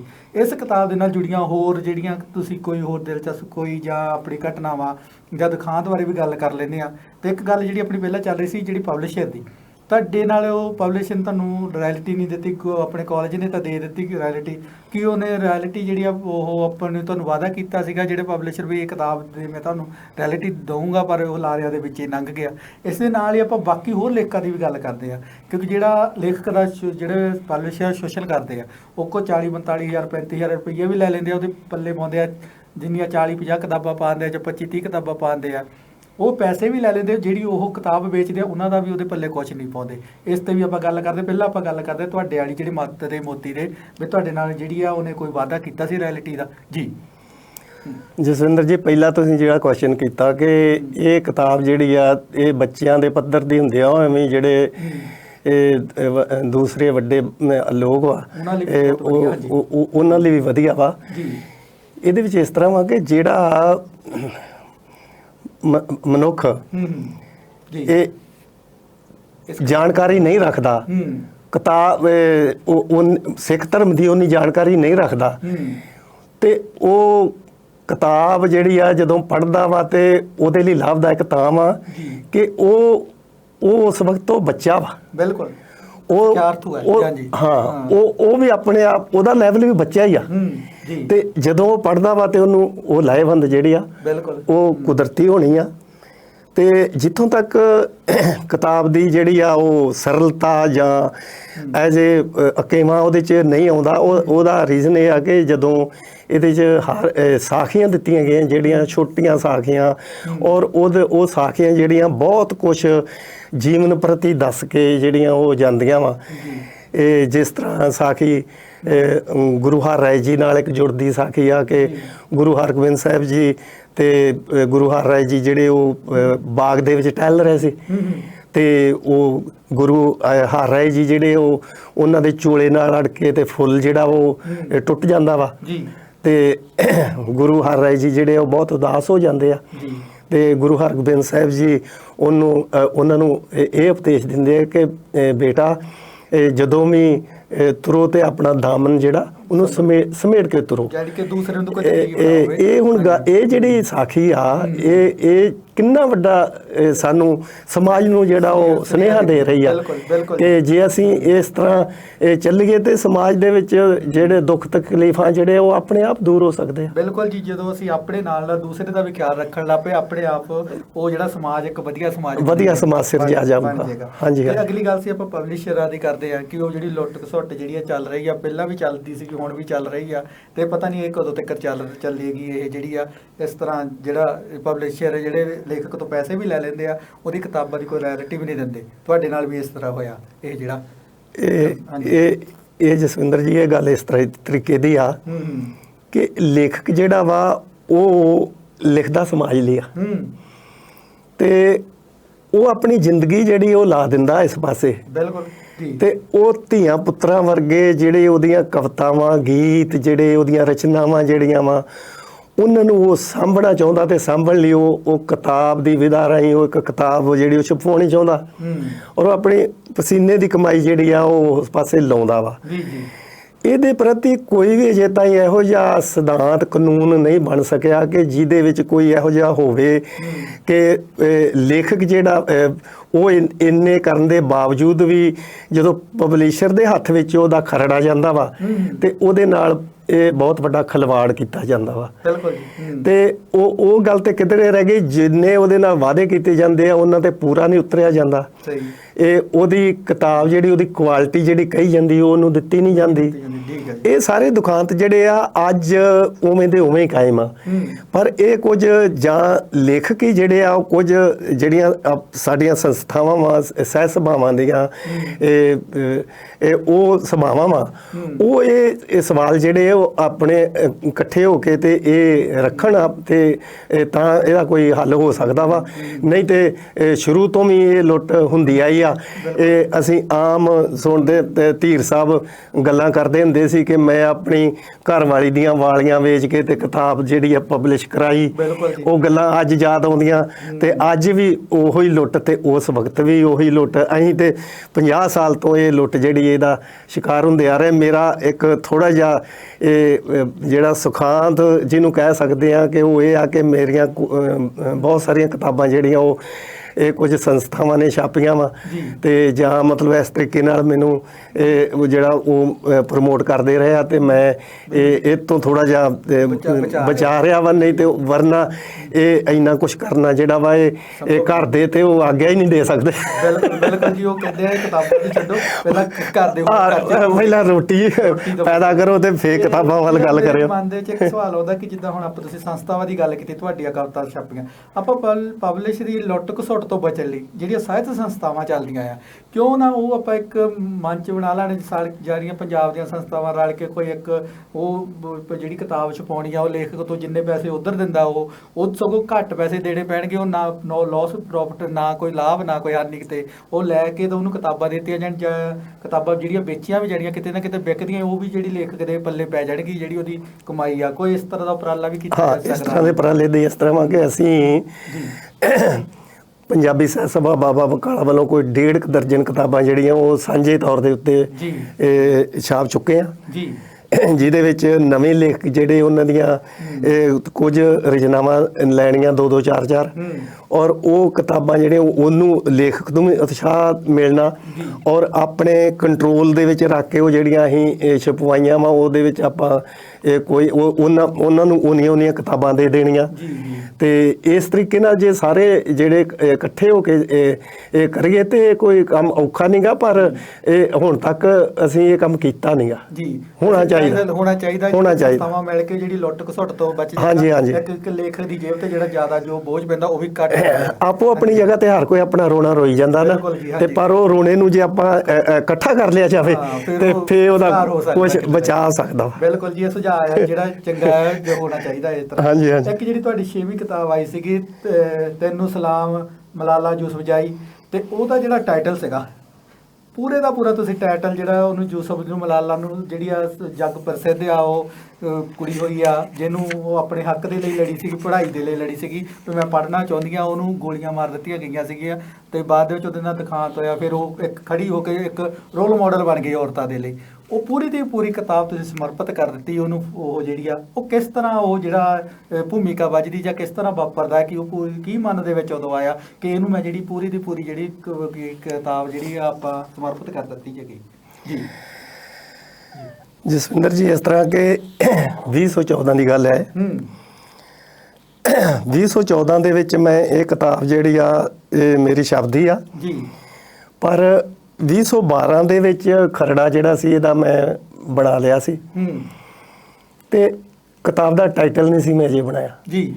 ਤੇ ਜਦੋਂ ਮੈਂ ਅਖਬਾਰ ਦੇ ਪਹਿਲੇ ਪੂਰੇ ਦੇ ਪੂਰੇ ਪੇਜ ਦੇ ਉੱਤੇ ਇਹ ਘਟਨਾ ਜਿਹੜੀ ਉਹ ਮੈਂ ਅਜੀਤ ਅਖਬਾਰ ਦੇ ਪਹਿਲੇ ਪੇਜ ਦੇ ਉੱਤੇ ਪੂਰੀ ਵੱਡੀ ਘਟਨਾ ਜਦੋਂ ਮੇਰੇ ਹੱਥ ਵਿੱਚ ਉਹ ਅਖਬਾਰ ਆਉਂਦੀ ਆ ਤੇ ਲੇਖਕ ਦਾ ਮਨ ਜਿਹੜਾ ਹੁੰਦਾ ਉਹ ਬਹੁਤ ਭਾਵੁਕ ਹੁੰਦਾ ਵਾ। ਔਰ ਇਸ ਲੜਕੀ ਨੇ ਮੈਨੂੰ ਇੰਨਾ ਪ੍ਰਭਾਵਿਤ ਕੀਤਾ ਕਿ ਮੈਂ ਮਨ ਬਣਾ ਲਿਆ ਕਿ ਇਹ ਸਾਰੀ ਕਿਤਾਬ ਮੈਂ ਉਹਨੂੰ ਸਮਰਪਿਤ ਕਰੂੰਗਾ ਜੀ। ਔਰ ਇਹ ਕਿਤਾਬ ਜਿਹੜੀ ਆ ਉਹਦੇ ਨਾਂ ਦੇ ਉੱਤੇ ਮੈਂ ਜਿਹੜਾ ਇਹ ਪੂਰੀ ਕਿਤਾਬ ਜਿਹੜੀ ਆ ਇਹ ਪ੍ਰਕਾਸ਼ਿਤ ਕੀਤੀ ਆ ਇਹਦੀ ਘਟਨਾ ਇਸ ਤਰੀਕੇ ਨਾਲ ਸੀ ਕਿ 9 ਅਕਤੂਬਰ ਸਨ 2012 ਪਾਕਿਸਤਾਨ ਵਿੱਚ ਵਾਪਰੀ ਇੱਕ ਦਰਦਨਾਕ ਘਟਨਾ ਨੇ ਸੰਸਾਰ ਦੇ ਸਾਰੇ ਸੰਵੇਦਨਸ਼ੀਲ ਮਨੁੱਖਾਂ ਦੇ ਕੰਨ ਖੜੇ ਕਰ ਦਿੱਤੇ। ਜੀ ਕਟੜਵਾਦੀ ਤਾਲਿਬਾਨ ਨੇ ਮਲਾਲਾ ਯੂਸਫਜ਼ਈ ਇੱਕ 15 ਸਾਲਾ ਵਿਦਿਆਰਥਣ ਜੋ 10ਵੀਂ ਵਿੱਚ ਪੜ੍ਹਦੀ ਸੀ, ਜਦੋਂ ਸਕੂਲ ਤੋਂ ਵਾਪਸ ਆ ਰਹੀ ਸੀ, 2 ਨੌਜਵਾਨਾਂ ਨੇ ਉਸ ਦੀ ਸਕੂਲ ਬੱਸ ਰੋਕ ਕੇ ਮਲਾਲਾ ਦੇ ਸਿਰ ਵਿੱਚ 2 ਗੋਲੀਆਂ ਦਾਗ ਦਿੱਤੀਆਂ, ਕਿਉਂਕਿ ਉਹ ਤਾਲਿਬਾਨ ਵੱਲੋਂ ਪਾਕਿਸਤਾਨ ਵਿੱਚ ਲੜਕੀਆਂ ਤੋਂ ਵਿਦਿਆ ਪ੍ਰਾਪਤੀ ਦੇ ਖੋਏ ਅਧਿਕਾਰ ਵਿਰੁੱਧ ਆਵਾਜ਼ ਉਠਾ ਰਹੀ ਸੀ। ਪਰ ਕੁਦਰਤ ਵੱਸ ਉਹ ਬਚ ਗਈ। ਹੱਕ ਸੱਚ ਇਨਸਾਫ ਉੱਤੇ ਇੱਕ ਘਿਨਾਉਣਾ ਵਾਰ ਸੀ ਜਿਸ ਦੀ ਸਭ ਪਾਸਿਓਂ ਨਿੰਦਾ ਹੋਈ, ਨਖੇਦੀ ਹੋਈ। ਅਖਬਾਰਾਂ ਰਾਹੀਂ ਲੋਕਾਂ ਨੇ ਉਸ ਦੇ ਬੁਲੰਦ ਹੌਸਲੇ ਦੀ ਭਰਪੂਰ ਦਾਦ ਦਿੱਤੀ। ਪੰਜਾਬੀ ਦਾ ਤੇ ਇਸ ਕਰਕੇ ਹੀ ਮੈਂ ਇਹ ਜਿਹੜਾ ਸਾਰਾ ਜਿਹੜਾ ਉਹਦੇ ਨਾਂ ਨੂੰ ਮੈਂ ਜਿਹੜਾ ਇਹ ਸਮਰਪਿਤ ਕਰ ਦਿੱਤੀ, ਇਹ ਕੁਰਬਾਨੀ ਨੂੰ। ਉਹਦਾ ਇੱਕ ਕੁਰਬਾਨੀ ਦੇ ਉੱਤੇ ਜਿਹੜੀ ਕਿਤਾਬ ਸੀਗੀ ਉਹਨੂੰ ਇੱਕ ਇਨਾਮ ਦੇ ਤੌਰ ਤੇ ਜਾਂ ਕਹਿ ਲਓ ਕਿ ਉਹਨੂੰ ਸਮਰਪਿਤ ਦੇ ਦਿੱਤੀ ਕਿ ਜਿਹੜੀ ਪੂਰੀ ਦੀ ਪੂਰੀ ਆਪਣੀ ਜਿਹੜੀ 4-5 ਸਾਲਾਂ ਦੀ ਕਮਾਈ ਆ ਉਹਦੇ ਨਾਂ ਤੇ ਜਿਹੜੀ ਆਪਾਂ ਸਜਦਾ ਕਰ ਦਿੱਤਾ ਉਹਨੂੰ, ਤੇਰੇ ਨਾਂ ਤੇ ਆ। ਤੇ ਇਸ ਕਿਤਾਬ ਦੇ ਵਿੱਚੋਂ ਆਪਾਂ ਇੱਕ ਦਰਸ਼ਕਾਂ ਨਾਲ ਇੱਕ ਕਵਿਤਾ ਦੀ ਵੀ ਸਾਂਝ ਪਾਉਂਦੇ ਆ। ਇੱਕ ਆਪਾਂ ਤੁਸੀਂ ਉਹਨੂੰ ਜਿਹੜੀ ਆ ਇਸ ਕਿਤਾਬ ਦੇ ਵਿੱਚੋਂ ਆਪਾਂ ਕਵਿਤਾ ਸੁਣਾਓਗੇ ਸਾਨੂੰ? ਹਾਂਜੀ, ਇਸ ਕਿਤਾਬ ਦੇ ਵਿੱਚ ਵੱਖਰੇ ਵੱਖਰੇ ਵਿਸ਼ੇ ਜਿਹੜੇ ਉਹਨਾਂ ਦੀਆਂ ਕਵਿਤਾਵਾਂ ਹੈਗੀਆਂ ਤੇ ਪਹਿਲੇ ਪੰਨਿਆਂ ਦੇ ਉੱਤੇ ਉਹ ਮਲਾਲਾ ਯੂਸਫਜ਼ਈ ਦੇ ਜੀਵਨ ਦੀ ਘਟਨਾ ਜਿਹੜੀ ਉਹ ਸਾਰੀ ਦਾ ਵਰਣਨ ਕੀਤਾ ਵਾ। ਪਰ ਹੁਣ ਮੈਂ ਇਹਦੇ ਵਿੱਚੋਂ ਕਿਤਾਬ ਦੇ ਵਿੱਚੋਂ ਕਵਿਤਾ ਤੁਹਾਡੇ ਨਾਲ ਸਾਂਝੀ ਕਰਾਂਗਾ ਕਿ ਮੇਰੇ ਬਚਪਨ ਦਾ ਪਿੰਡ, ਕਿ ਪੁਰਾਣੇ ਸਮਿਆਂ ਦੇ ਵਿੱਚ ਸਾਡੇ ਪਿੰਡ ਜਿਹੜੇ ਸੀ ਉਹ ਕਿਸ ਤਰੀਕੇ ਨਾਲ ਤੇ ਅੱਜ ਅਸੀਂ ਉਹਨਾਂ ਦਾ ਕੀ ਰੂਪ ਬਦਲ ਦਿੱਤਾ, ਉਹਦੇ ਬਾਰੇ ਗੱਲ ਸਾਂਝੀ ਕਰਾਂਗਾ। ਕਿੱਧਰ ਗਏ ਬਚਪਨ ਦੇ ਦਿਨ, ਕਿੱਧਰ ਗਏ ਉਹ ਪਿੰਡ ਪੁਰਾਣੇ, ਕੀ ਬਾਤ ਹੈ। ਹਾਂਜੀ, ਰਲ ਮਿਲ ਖੇਡਣ ਕਿੱਥੇ ਗਲੀਆਂ ਉਹ ਹਵੇਲੀਆਂ, ਰਲ ਮਿਲ ਖੇਡਣ ਜਿੱਥੇ ਨਿਆਣੇ। ਕੀ ਬਾਤ ਹੈ, ਬਹੁਤ ਵਧੀਆ ਜੀ। ਕਿੱਥੇ ਪ੍ਰੀਤੋ ਤਾਈ ਦੀ ਭੱਠੀ, ਸ਼ਾਮੀ ਪੁੰਨ ਦੀ ਸਭਲੀ ਦਾਣੇ, ਕਿੱਥੇ ਚੁੰਨੀ ਲਾਲ ਦੀ ਹੱਟੀ, ਕਪਾਹ ਵੇਚ ਕੇ ਗੱਟੇ ਖਾਣੇ। ਬਹੁਤ ਵਧੀਆ ਜੀ। ਤਾਇਆ ਚਾਚਿਆਂ ਦੇ ਘਰ ਜੁੜ ਕੇ ਇੱਕੋ ਸਾਂਝਾ ਖੁੱਲਾ ਵਿਹੜਾ, ਤਾਇਆ ਚਾਚਿਆਂ ਦੇ ਘਰ ਜੁੜ ਕੇ ਇੱਕੋ ਸਾਂਝਾ ਖੁੱਲਾ ਵਿਹੜਾ, ਇੱਕੋ ਨਲਕੇ ਪਾਣੀ ਪੀਂਦੇ ਇੱਕੋ ਬੂਹਾ ਸੰਦਲੀ ਵੱਡਾ ਜਿਹੜਾ। ਤਾਰਿਆਂ ਦੀ ਛਾਂ ਥੱਲੇ ਰਾਤੀ ਇੱਕੋ ਲਾਈਨ 'ਚ ਮੰਜੇ ਡਾਈਏ, ਇਕੱਠੇ ਬਹਿ ਕੇ ਰੋਜ਼ ਰਾਤ ਨੂੰ ਗੀਤ ਸੁਣਾਈਏ ਬਾਤਾਂ ਪਾਈਏ। ਨਾਨਕੇ ਪਿੰਡੋਂ ਨਾਨੀ ਤੇਜੋ ਸਾਨੂੰ ਮਿਲਣ ਪਿੰਡ ਜਦ ਆਉਂਦੀ, ਸਾਰੇ ਬੱਚਿਆਂ ਨੂੰ ਚਾਹ ਚੜ ਜਾਂਦਾ, ਨਾਨੀ ਬਾਤਾਂ ਖੂਬ ਸੁਣਾਉਂਦੀ। ਛੇਤੀ ਛੇਤੀ ਕੰਮ ਮੁਕਾ ਕੇ ਨਾਨੀ ਲਾਗੇ ਮੰਜਾ ਡਾਉਣਾ, ਛੇਤੀ ਛੇਤੀ ਕੰਮ ਮੁਕਾ ਕੇ ਨਾਨੀ ਲਾਗੇ ਮੰਜਾ ਡਾਉਣਾ, ਮੈਂ ਨਾਨੀ ਦੀ ਗੋਦ 'ਚ ਵੜ ਕੇ ਦੂਜਿਆਂ ਅੱਗੇ ਟੌਰ ਬਣਾਉਣਾ। ਰੋਜ਼ ਨਾਨੀ ਤੋਂ ਬਾਤਾਂ ਸੁਣਦੇ, ਹਫਤਾ ਨਾਨੀ ਨੂੰ ਜਾਣ ਨਾ ਦੇਣਾ, ਜਦੋਂ ਨਾਨੀ ਨੇ ਤੁਰਨ ਲੱਗਣਾ ਫਿਰ ਕਦ ਆਵੇਂਗੀ ਵਾਅਦਾ ਲੈਣਾ। ਜੀ ਬਹੁਤ ਵਧੀਆ ਜੀ। ਪਰ ਬਦਲ ਗਏ ਉਹ ਪਿੰਡ ਪੁਰਾਣੇ, ਜੀ ਬਦਲ ਗਏ ਉਹ ਪਿੰਡ ਪੁਰਾਣੇ, ਛੱਪੜ ਪੂਰੇ ਪਿੱਪਲ ਵੱਡੇ, ਬਦਲ ਗਏ ਉਹ ਪਿੰਡ ਪੁਰਾਣੇ, ਛੱਪੜ ਪੂਰੇ ਪਿੱਪਲ ਵੱਡੇ, ਨਾ ਸੰਦਲੀ ਦਰਵਾਜੇ ਬੂਹੇ ਮੁਹੱਬਤਾਂ ਭਰੇ ਘਰ ਛੱਡੇ। ਵੇਖੋ ਵੇਖੀ ਰੀਸੋ ਰੀਸੀ ਵੇਚ ਜ਼ਮੀਨਾਂ ਕੋਠੀਆਂ ਪਾਈਆਂ, ਵੱਡੇ ਵੱਡੇ ਗੇਟ ਬਣਾ ਕੇ ਵਿਹੜਿਆਂ ਦੇ ਵਿੱਚ ਕਾਰਾਂ ਲਾਈਆਂ। ਬਦਲ ਗਿਆ ਮੇਰੇ ਬਚਪਨ ਦਾ ਪਿੰਡ, ਬਦਲ ਗਏ ਮੇਰੇ ਹਾਣੀ, ਕਹੇ ਗੁਰਾਇਆ ਲਿਖ ਛੱਡੀ ਮੈਂ ਪਿੰਡ ਟੌਂਗਾਂ ਦੀ ਇਹ ਕਹਾਣੀ। ਕੀ ਬਾਤ ਹੈ ਜੀ, ਪਿੰਡ ਟੌਂਗਾਂ ਦੀ ਇਹ ਕਹਾਣੀ। ਪੁਰਾਤਨ ਪਿੰਡ ਦੀ ਸੱਭਿਆਚਾਰ ਦੀ ਇੱਕ ਤਸਵੀਰ ਤੁਸੀਂ ਖਿੱਚ ਦਿੱਤੀ ਇਸ ਕਵਿਤਾ ਦੇ ਵਿੱਚ, ਜਿਹੜੇ ਅੱਜ ਕੱਲ੍ਹ ਜਿਹੜੀਆਂ ਇਹ ਦੇਖਣ ਨੂੰ ਵੀ ਨਹੀਂ ਮਿਲਦੀਆਂ ਕਿ ਸਭ ਲੋਕ ਗੱਲਾਂ ਨਾਨੀ ਦਾਦੀ ਦੇ ਵਿੱਚ ਆਪਾਂ ਜਿਹੜੀਆਂ ਬਾਤਾਂ ਸੁਣਨੀਆਂ। ਇੱਕ ਜਾਂਦੇ ਜਾਂਦੇ ਆਪਾਂ ਹੁਣ ਗੱਲ ਕਰਾਂਗੇ ਜਿਹੜੀਆਂ ਸ਼ਿਕਵੇ ਗਿਲੇ ਸ਼ਿਕਵੇ ਕਿਤਾਬ ਸੀਗੀ ਕਿਸੇ ਨੂੰ ਸਮਰਪਿਤ, ਤੁਸੀਂ ਪ੍ਰਵਾਸ ਦੇ ਨਾਲ ਹੈਗੀ ਤੇ ਆਪਾਂ ਕੋਲ ਸਮਾਂ ਬਹੁਤ ਥੋੜਾ ਹੈ, ਆਪਾਂ ਜਿਹੜੀ ਆ ਬਰੀਫ ਜੀ ਗੱਲ ਜਲਦੀ ਕਰ ਲਈਏ। ਉਹ ਜਿਹੜੀ ਤੁਸੀਂ ਇੱਕ ਬਜ਼ੁਰਗ ਦੀ ਆਪਣੇ ਪਿੰਡ ਦੇ ਜਾਂ ਗੱਲ ਕੀਤੀ ਸੀਗੀ, ਉਹ ਜਿਹੜਾ ਉਹਦਾ ਪਰਿਵਾਰ ਪ੍ਰਵਾਸ ਵਿੱਚ ਸੀਗਾ ਤੇ ਉਹਦੇ ਜਿਹੜੇ ਪ੍ਰਵਾਸ ਦੇ ਦੁਖਾਂਤ ਦੀ ਗੱਲ ਆ ਉਹਦੀਆਂ ਕਵਿਤਾ ਲਿਖੀਆਂ ਸੀਗੀਆਂ, ਉਹ ਕਵਿਤਾ ਤੁਸੀਂ ਸੰਪਾਦਕ ਕੀਤੀ, ਉਹਦੇ ਬਾਰੇ ਆਪਾਂ ਗੱਲ ਕਰ ਲੈਂਦੇ ਥੋੜੀ ਜੀ। ਜੀ ਜਸਵਿੰਦਰ ਜੀ, ਇਹ ਗਿਲੇ ਸ਼ਿਕਵੇ ਕਿਤਾਬ ਜਿਹੜੀ ਸੀ ਇਹ ਮੈਂ ਉਸ ਬਜ਼ੁਰਗ ਨੂੰ ਦੀ ਸੰਪਾਦਕ ਕੀਤੀ ਕਵਿਤਾਵਾਂ ਦੀ ਕਿਤਾਬ ਆ। ਇਹਦੇ ਵਿੱਚ ਉਹ ਦੁਖਾਂਤ ਇਹ ਵਾਪਰਦਾ ਵਾ ਕਿ ਉਹ ਬਜ਼ੁਰਗ ਜਿਹੜਾ ਵਾ ਉਹਦਾ ਪੂਰਾ ਪਰਿਵਾਰ ਜਿਹੜਾ ਵਾ ਉਹ ਚੱਲ ਜਾਂਦਾ ਵਾ ਕੈਨੇਡਾ। ਉਹ ਬਜ਼ੁਰਗ ਰਹਿ ਜਾਂਦਾ ਇਕੱਲਾ ਘਰ ਦੇ ਵਿੱਚ ਜੀ। ਉਸ ਵਕਤ ਦੀਆਂ 5-4 ਜਮਾਤਾਂ ਜਿਹੜੀਆਂ ਉਹ ਪੰਜਾਬੀ ਦੀਆਂ ਪੜ੍ਹਿਆ ਵਾ। ਉਹਨੇ ਆਪਣੇ ਉਹ ਜਿਹੜੇ ਸਾਰੇ ਗਿਲੇ ਸ਼ਿਕਵੇ ਜਿਹੜੇ ਉਹ ਕਵਿਤਾਵਾਂ ਦੇ ਰੂਪ ਵਿੱਚ, ਗੀਤਾਂ ਦੇ ਰੂਪ ਵਿੱਚ ਲਿਖਣੇ ਸ਼ੁਰੂ ਕਰ ਦਿੱਤੇ। ਤੇ ਉਸ ਤੋਂ ਬਾਅਦ ਉਹਦਾ ਪੋਤਰਾ ਜਿਹੜਾ ਉਹ ਮੇਰੇ ਨਾਲ ਟੀਚਿੰਗ ਲਾਈਨ ਦੇ ਵਿੱਚ ਜਦੋਂ ਮੇਰਾ ਕੁਲੀਗ ਬਣਿਆ ਤੇ ਉਹ ਮੈਨੂੰ ਕਹਿੰਦਾ ਕਿ ਗੁਰਾਇਆ ਸਰ, ਤੁਸੀਂ ਮੇਰੇ ਦਾਦੇ ਦੀਆਂ ਨਾ ਪੁਰਾਣੇ ਲਿਖੀਆਂ ਕੁਝ ਚੀਜ਼ਾਂ ਜਿਹੜੀਆਂ ਉਹ ਪਈਆਂ ਵਾ ਤੇ ਤੁਸੀਂ ਉੱਤੇ ਕੁਝ ਕਰ ਸਕਦੇ ਆ। ਮੈਂ ਕਿਹਾ ਤੂੰ ਲੈ ਕੇ ਆ। ਉਹ ਕਹਿੰਦਾ ਕੈਨੇਡਾ ਪਈਆਂ ਵਾ, ਕੈਨੇਡਾ ਤੋਂ ਫਿਰ ਮੰਗਵਾਈਆਂ। ਉਹਨੂੰ ਮੈਂ ਜਦੋਂ ਵੇਖਿਆ ਉੱਤੇ ਮੈਂ ਕੋਈ 6 ਮਹੀਨੇ ਦੀ ਮਿਹਨਤ ਕਰਕੇ ਤੇ ਉਹਨੂੰ ਕਿਤਾਬ ਦਾ ਰੂਪ ਦਿੱਤਾ ਤੇ ਉਹਦੇ ਵਿੱਚੋਂ ਉਹ ਦੁਖਾਂਤ ਜਿਹੜਾ ਵਾ, ਇੱਕ ਵਿਛੋੜੇ ਦਾ ਦੁਖਾਂਤ ਪਰਿਵਾਰ ਦੇ ਵਿੱਚ ਬਜ਼ੁਰਗਾਂ ਦਾ ਤੇ ਬੱਚਿਆਂ ਦਾ, ਉਹਦਾ ਵਰਣਨ ਇੰਨਾ ਡੂੰਘਾ ਉਹਨੇ ਕੀਤਾ ਸੀ ਕਿ ਉਹ ਇੱਕ ਇਹ ਸਮਝ ਲਓ ਕਿ ਸਭ ਤੋਂ ਵੱਡੀ ਸ਼ਰਧਾਂਜਲੀ ਜਿਹੜੀ ਉਹਨੂੰ ਆਪਾਂ ਗਿਣ ਸਕਦੇ ਆ ਪਰਿਵਾਰ ਵੱਲੋਂ ਉਹਨੂੰ ਜਿਹੜੀ ਦਿੱਤੀ ਗਈ ਉਸ ਬਜ਼ੁਰਗ ਨੂੰ। ਸਾਂਝੀਆਂ ਕਰਦੇ ਆ ਦਰਸ਼ਕਾਂ ਦੇ ਨਾਲ ਜਿਹੜੀਆਂ ਉਹਦੇ ਵਿੱਚ ਦਰਸ਼ਕੋ ਜਿਹੜੀ ਆ ਇੱਕ ਪ੍ਰਵਾਸ ਜਿਹੜਾ ਉਹਦਾ ਪਰਿਵਾਰ ਛੱਡ ਕੇ ਚਲ ਜਾਂਦਾ, ਉਹ ਕੀ ਮਹਿਸੂਸ ਕਰਦਾ, ਉਹਦੇ ਮਨ ਦੇ ਵਿੱਚ ਕੀ ਭਾਵਨਾਵਾਂ ਪੈਦਾ ਹੁੰਦੀਆਂ? ਹਾਂਜੀ ਜੀ। 7 ਸਮੁੰਦਰੋਂ ਪਾਰ ਵਸਦਿਆ ਬਰਖਰਦਾਰਾ, ਯਾਦ ਸਾਡੀ ਨਹੀਂ ਆਉਂਦੀ ਦੱਸ ਮੇਰੇ ਪੁੱਤ ਸਰਦਾਰਾ। ਕੀ ਬਾਤ ਹੈ ਜੀ, ਬਹੁਤ ਅੱਛੇ। 7 ਸਮੁੰਦਰੋਂ ਪਾਰ ਵਸਦਿਆ ਬਰਖਰਦਾਰਾ, ਯਾਦ ਸਾਡੀ ਨਹੀਂ ਆਉਂਦੀ ਦੱਸ ਮੇਰੇ ਪੁੱਤ ਸਰਦਾਰਾ, ਵਿਛੜੀ ਕੂੰਜ ਡਾਰ ਵਿੱਚੋਂ ਇਉਂ ਮੈਂ ਰਲਾਵਾਂ, ਸਾਨੂੰ ਸੇਕ ਦਿੰਦੀਆਂ ਰੁੱਖਾਂ ਦੀਆਂ ਠੰਡੀਆਂ ਛਾਵਾਂ। ਕੀ ਬਾਤ ਹੈ, ਬਹੁਤ ਅੱਛੇ। ਇਹ ਜੋਬਨ ਰੁੱਤ ਇਹ ਖਿੜੀਆਂ ਗੁਲਜ਼ਾਰਾਂ, ਇਹ ਢਲਦੇ ਦਿਨ ਵਾਂਗੂ ਮੁੱਕ ਜਾਣ ਬਹਾਰਾਂ, ਟੁੱਟੇ ਡੋਰ ਉਮਰਾਂ ਦੀ ਸਦਾ ਲੱਗਣ ਨਾ ਪੇਚੇ, ਤੈਨੂੰ ਡਾਲਰ ਨਜ਼ਰੀ ਆਉਂਦੇ ਸਾਡੇ ਭੁੱਲ ਗਏ ਚੇਤੇ। ਤੈਨੂੰ ਡਾਲਰ ਨਜ਼ਰੀ ਆਉਂਦੇ ਸਾਡੇ ਭੁੱਲ ਗਏ ਚੇਤੇ। ਇਸ ਤਰ੍ਹਾਂ ਜਿੱਦਾਂ ਇਹ ਉਸ ਦਿਨ ਦਾ ਦਿਖਾਣ ਨਹੀਂ, ਉਸ ਸਮੇਂ ਦਾ ਦਿਖਾਣ ਨਹੀਂ, ਅੱਜ ਦਾ ਵੀ ਇਹ ਦਿਖਾਣ ਤੇ ਆ ਜਿਹੜੇ ਪੈਸੇ ਦੀ ਖਾਤਰ ਜਿਹੜੇ ਬਜ਼ੁਰਗ ਇੱਥੇ ਵਿਚਾਰੇ ਬੈਠੇ ਆ ਤੇ ਉਹਨਾਂ ਦੇ ਜਿਹੜੇ ਬੱਚੇ ਆ ਬਾਹਰ ਆ, ਉਹ ਉਹਨਾਂ ਨੂੰ ਮਿਲਣ ਲਈ ਤਰਸ ਰਹੇ ਆ। ਤੇ ਜਾਂਦੇ ਜਾਂਦੇ ਆਪਾਂ ਜਿਹੜੀ ਆ ਇੱਕ ਤੁਹਾਡੀ ਜਿਹੜੀ ਕਿਤਾਬ ਦੀ ਗੱਲ ਨਾ ਕਰੀਏ ਤਾਂ ਸ਼ਾਇਦ ਮੈਨੂੰ ਲੱਗਦਾ ਜਿਹੜੀ ਆਪਣੀ ਇੰਟਰਵਿਊ ਜਿਹੜੀ ਹੈ ਉਹਨੂੰ ਸੰਪੂਰਨ ਨਹੀਂ ਮੈਂ ਮੰਨਦਾ ਕਿ ਜਿਹੜੇ ਅਤੀਤ ਦੀ ਬੁੱਕਲ ਵਿੱਚ ਗੁਆਚਿਆ ਸੱਚ, ਜਿੱਥੇ ਤੁਸੀਂ ਬਹੁਤ ਹੀ ਜ਼ਿਆਦਾ ਮਿਹਨਤ ਕੀਤੀ ਆ। ਆਪਾਂ ਪਹਿਲਾਂ ਦਰਸ਼ਕਾਂ ਨੂੰ ਉਹਦਾ ਰੂਬਰੂ ਕਰਾਉਂਦੇ ਆ, ਹਾਂਜੀ ਦਿਖਾਉਂਦੇ ਆ ਇਹ, ਤੇ ਇਹਦੇ ਬਾਰੇ ਆਪਾਂ ਗੱਲ ਕਰਦੇ ਆ ਜੀ। ਸੱਚ ਜਿਹੜੇ ਇਹਦੇ ਪਿੰਡ ਦੇ ਇਤਿਹਾਸ ਬਾਰੇ ਲਿਖੀ ਆ ਇਹਨਾਂ ਨੇ ਆਪਣੀ ਕਿਤਾਬ ਜਿਹੜੀ ਹੈ, ਇਹਦੇ ਬਾਰੇ ਆਪਾਂ ਗੱਲ ਕਰਦੇ ਜਿਹੜਾ ਇਹਦਾ ਮੁੱਢ ਕਿਵੇਂ ਵੱਜਦਾ ਤੇ ਕੀ ਇਹਦੇ ਵਿਸ਼ੇ ਆ, ਤੁਸੀਂ ਕਿਸ ਤਰ੍ਹਾਂ ਇਹਦੀ ਰਚਨਾਵਾਂ ਕੀਤੀ ਜਿਹੜੀ ਜੀ। ਜਸਵਿੰਦਰ ਜੀ, ਇਹ ਕਿਤਾਬ ਮੈਨੂੰ ਮਹਿਸੂਸ ਹੋਇਆ ਵਾ ਕਿ ਮੇਰੀਆਂ ਪਹਿਲੀਆਂ 8-7 ਕਿਤਾਬਾਂ ਨੂੰ ਪਾਸੇ ਇੱਕ ਕਰਕੇ ਰੱਖ ਦਈਏ ਤੇ ਇਹ ਕਿਤਾਬ ਜਿਹੜੀ ਆ ਜੀ ਇਹਨੇ ਮੈਨੂੰ ਬਹੁਤ ਮਾਣ ਸਤਿਕਾਰ ਦਿੱਤਾ ਜੀ। ਇਸ ਕਿਤਾਬ ਵਿੱਚੋਂ ਮੈਨੂੰ ਜੋ ਸਕੂਨ ਮਿਲਿਆ ਵਾ ਕਿ ਮੈਂ ਪਿੰਡ ਵਾਸੀਆਂ ਦਾ ਮੇਰੀ ਕਲਮ ਨੇ ਕਰਜ਼ ਉਤਾਰਿਆ। ਇਹਦੇ ਵਿੱਚ ਮੈਂ ਕੋਈ 4 ਸਾਲ ਦੀ ਖੋਜ ਦੇ ਵਿੱਚੋਂ ਇਹ ਕਿਤਾਬ ਜਿਹੜੀ ਆ ਇਹ ਨਿਕਲੀ ਆ, ਜਿਹਦੇ ਵਿੱਚ ਮੈਂ ਆਪਣੀ ਪਿਛਲੀ ਸਦੀ ਦੇ ਵਿੱਚ ਸਮਾਜ ਦੇ ਵਿੱਚ ਹੋਈ ਤਬਦੀਲੀ, ਸਮਾਜ ਦੇ ਵਿੱਚ ਹੋਇਆ ਬਦਲਾਵ, ਉਹਦਾ ਵਰਣਨ ਜਿਹੜਾ ਉਹ ਬਹੁਤ ਡੂੰਘਾ ਜਿਹੜਾ ਉਹਦੇ ਵਿੱਚ ਹੋ ਗਿਆ।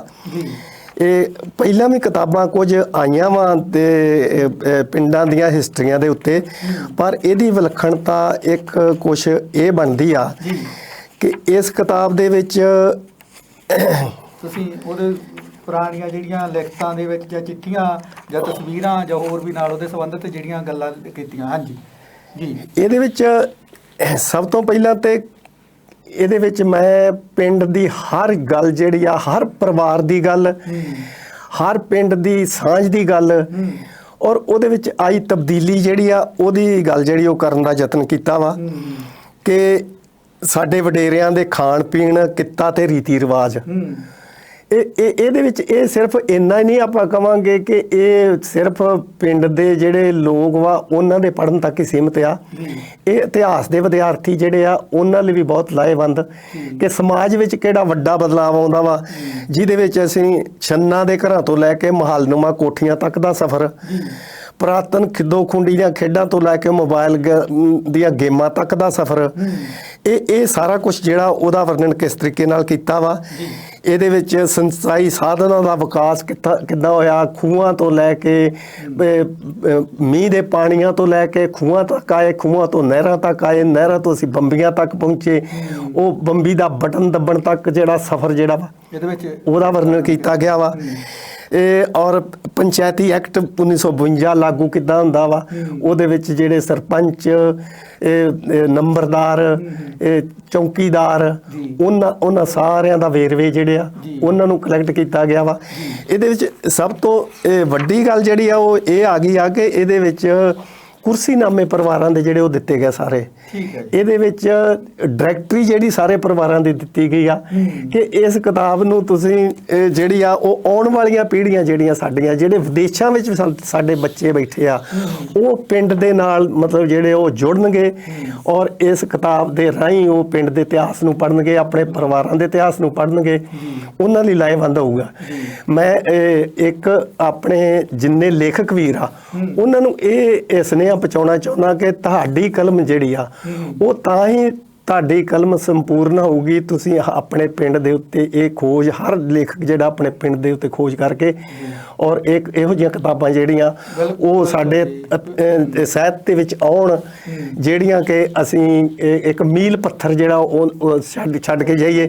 ਹੁਣ ਮੇਰਾ ਦੂਸਰਾ ਜਿਹੜਾ ਅਗਲਾ ਖੇਤਰ ਵਾ ਉਹ ਆ ਪਿੰਡ ਫੇਰੂਮਾਨ, ਮਾਝੇ ਦਾ ਮੰਨਿਆ ਪਰਮੰਨਿਆ ਪਿੰਡ ਜਿਹੜਾ ਫੇਰੂਮਾਨ ਆ, ਸ਼ਹੀਦ ਸਿੰਘ ਫੇਰੂਮਾਨ ਜੀ ਦਾ ਪਿੰਡ, ਉਹਦੇ ਉੱਤੇ ਮੈਂ ਬਹੁਤ ਖੋਜ ਭਰਪੂਰ ਕਿਤਾਬ ਜਿਹੜੀ ਉਹ ਲਿਖਣ ਦੇ ਯਤਨ ਵਿੱਚ ਆ, ਕਾਫੀ ਖੋਜ ਕਰ ਦਿੱਤੀ ਆ।